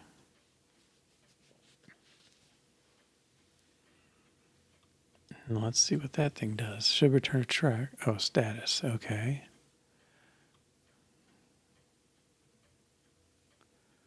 Well, music track is our status. I don't like it, but it is. Okay, so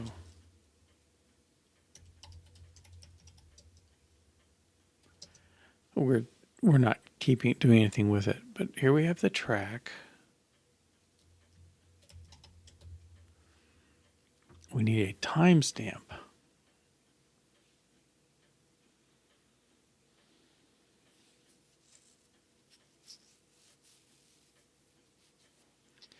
Well, okay, the timestamp, what we're doing here, we're doing 8 notes, the octave. I think we could say 9 is our timestamp, but I don't know where to get this thing. I think there's a way to get the timestamp of the last beat.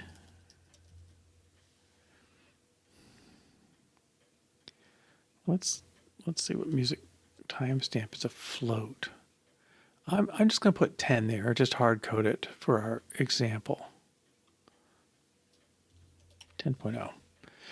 And then the music event data, well, what the heck? I guess we're going to create we've got a free function coming around. So we got function, callback. Try and get that from here. I guess that's all this stuff.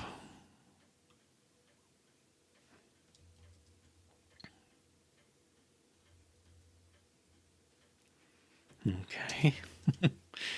Yuck. All right, let's just print callback was called. Yay. All right. And that's all that's going to do right now. Okay. And so I think I can pass nil for this. We're not going to try and do what the example did where it put this in a class and did all that stuff. We're just going to try and say, can I get an alert 10 seconds after I started? Basically. All right. Or 10 somethings. Okay. And we don't, well, I guess we can print the timestamp. Event time is that. All right, and he's music timestamp, so he's another float, so that'll print.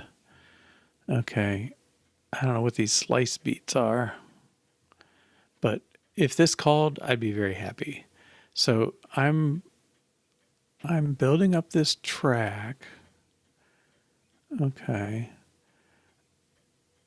I've built a track. Now I want to set sequence. Okay, now we're going to go back and look at sequence set user callback. Okay, and I don't think we care.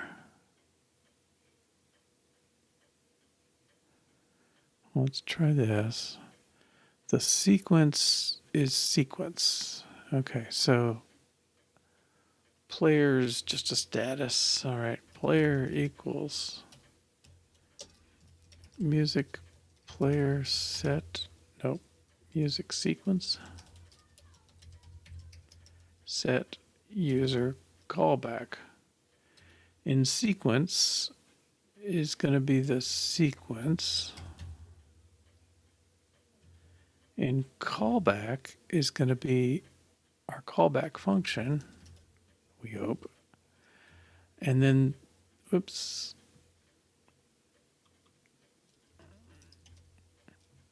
And then this is going to be nil. Okay. Set user callback. Give it a sequence. Give it a cast. That's the data. Okay. Because it's using that in-client data first thing. I don't know what. Okay. I guess I don't know what the data is here. Music user data.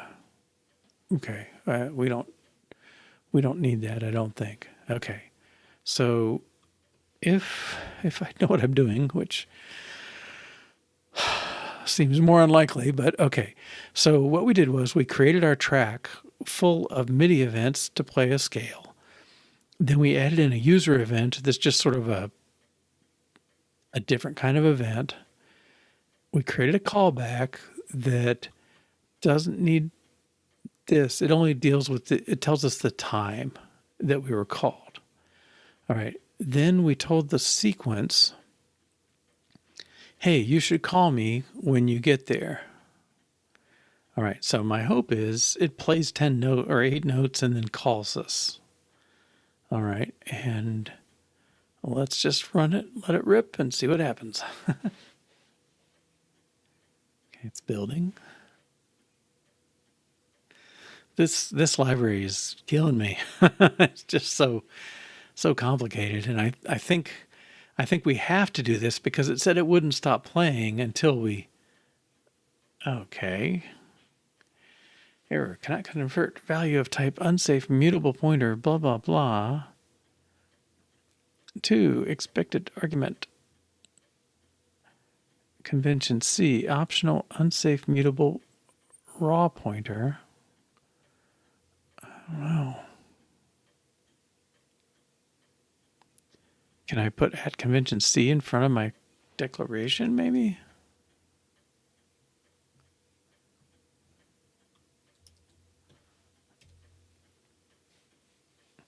Unsafe mutable pointer has been only applied to types, not declarations.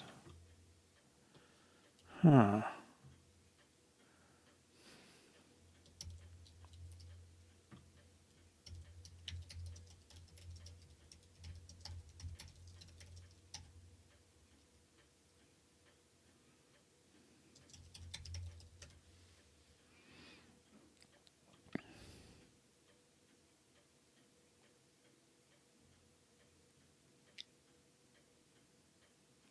Passing a Swift closer to a C function, taking a function pointer parameter is now supported. Function types. Okay, so maybe I can call. Oh, okay. Let's do this.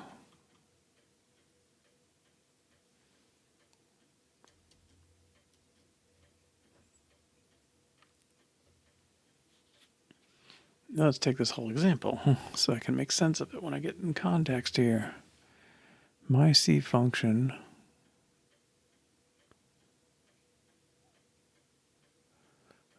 does the same as the more verbose. Result equals my C function, print result. Where did it get? Oh. My C function is more verbose. Okay, I'll be more verbose. All right. So we're going to say let callback of at convention C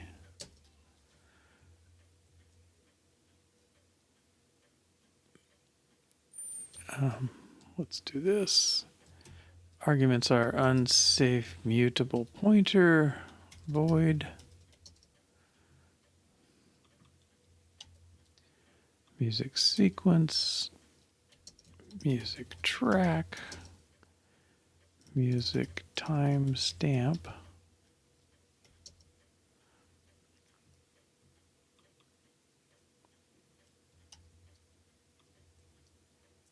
unsafe pointer,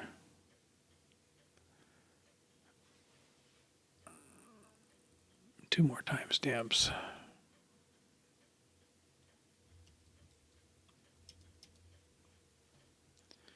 Okay, that, I believe it was goes to void equals something.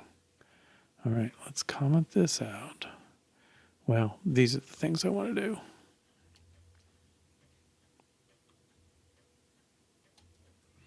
And then I'm going to give some arguments, x, y. This is, I don't care. I don't care. I don't care. Event time. I don't care. I don't care. I don't care. In that.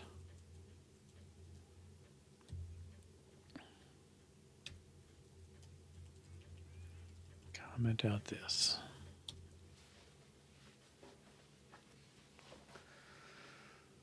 Whew. All right, what's the complaint here? Unsafe, sure, whatever. Whatever makes you happy. All right, a couple more complaints.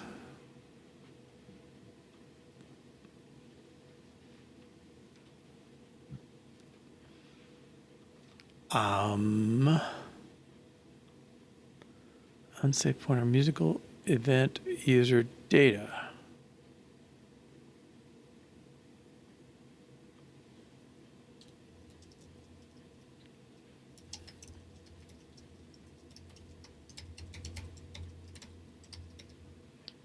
I don't think he likes it.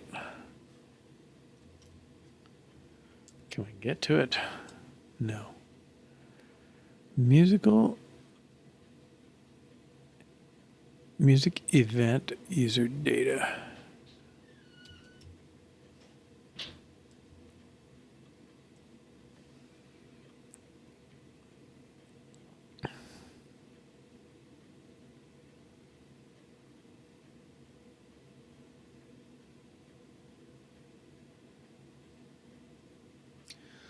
I think I can just say init and I'll probably get a 0. And that's probably okay because any of these is enough. All right, so now we're going to pass in event data, I think. Okay, that's happy. All right, even though I'm just passing in empty junk from this. Okay, now what about down here? He probably doesn't want that same. Cannot convert convention C to expected type music sequence user callback, even optional convention C.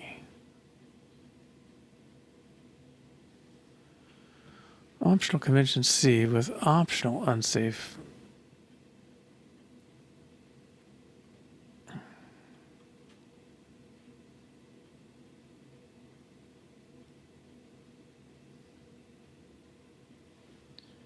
Let's try this. Okay, I'm going to put this up here. Optional convention C. Unsafe mobile raw pointer. Opaque pointer is music sequence. Okay. Music track. I think maybe I just need this optional here.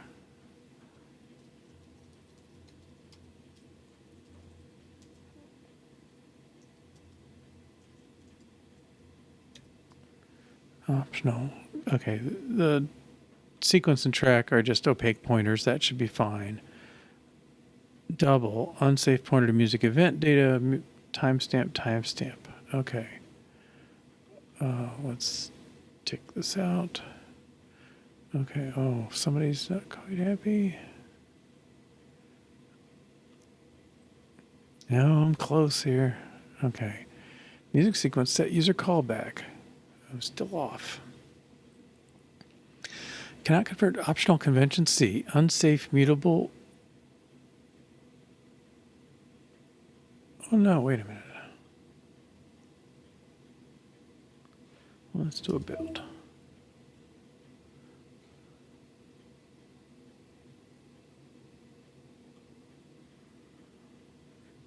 Optional music sequence. optional. Oh.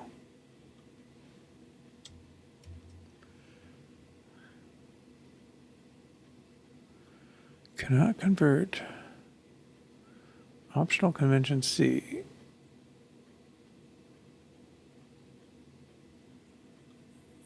The whole thing. Okay.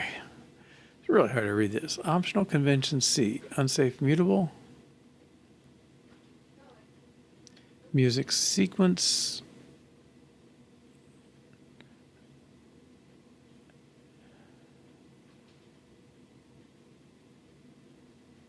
Well, don't I have all this?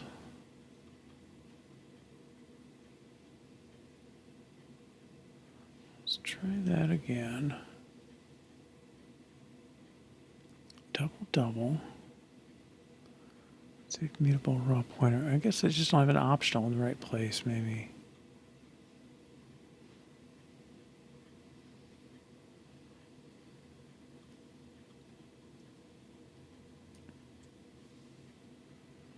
Okay, this should replace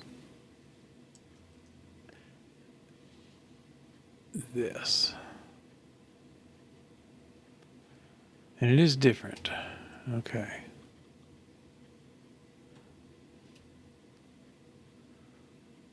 Okay, now what? No, nothing's wrong. Okay. Let's build.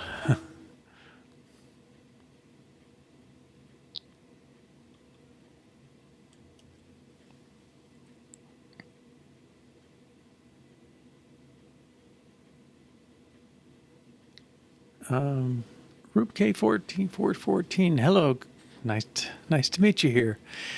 We're working on a music player. We're actually almost wrapped up for the day here, but we successfully have it playing and stopping, but we want to get a notification when it finished. So we're doing a little spike here, and it should play for 10 seconds and then print something.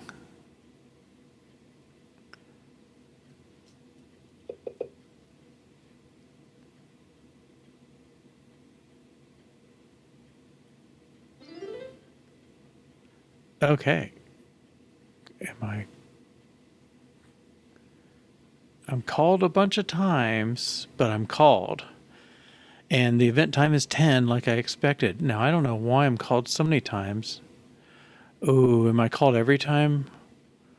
1, 2, 3, 4, 5, 6, 7, 8. Okay, I guess it must be calling it. I don't know what's quite happening there. It strikes me there are 8 notes in this thing, and it appears to be calling me every time one of them finishes, which is not what I want. Let's put a break point here. Can I? Oh, I don't know if I can in the playground. Okay.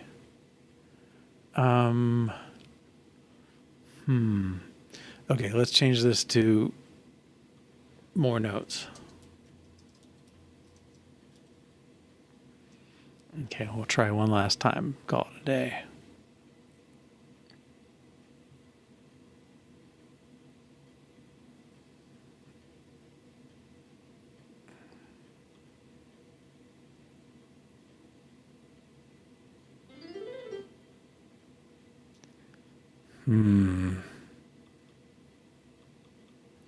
One, 2, 3, 4, 5, 6, 7, 8, 9, 10.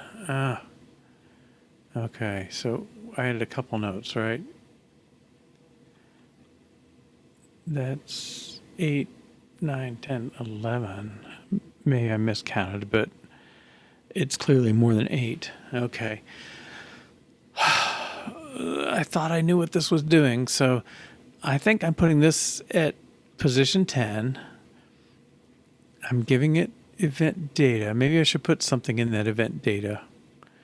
But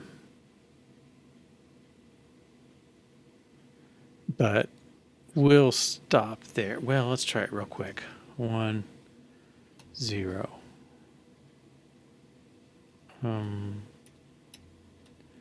0. I think that was what it looked like. Data, you went 8. Okay. I don't know that that should matter, but let's put a, oh, it doesn't even like that. Let's put 15 just to have something different in our byte. All right, and we'll run missing arguments, sure, Adam. Okay, we'll try this one more time. I don't think that's going to make a difference.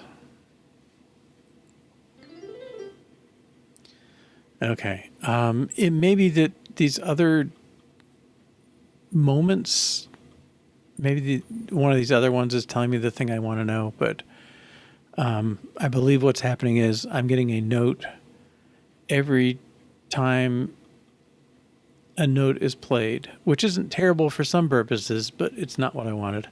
All right, well, we'll stop there today. Next time is next Monday. Let's see, was that the 20th? Whatever day that is. Next Monday, 1 to 3:30 p.m. Eastern Time and 6 to 8:30 p.m. UTC. And I had several new people today. Thank you all for joining. Take care. Bye-bye.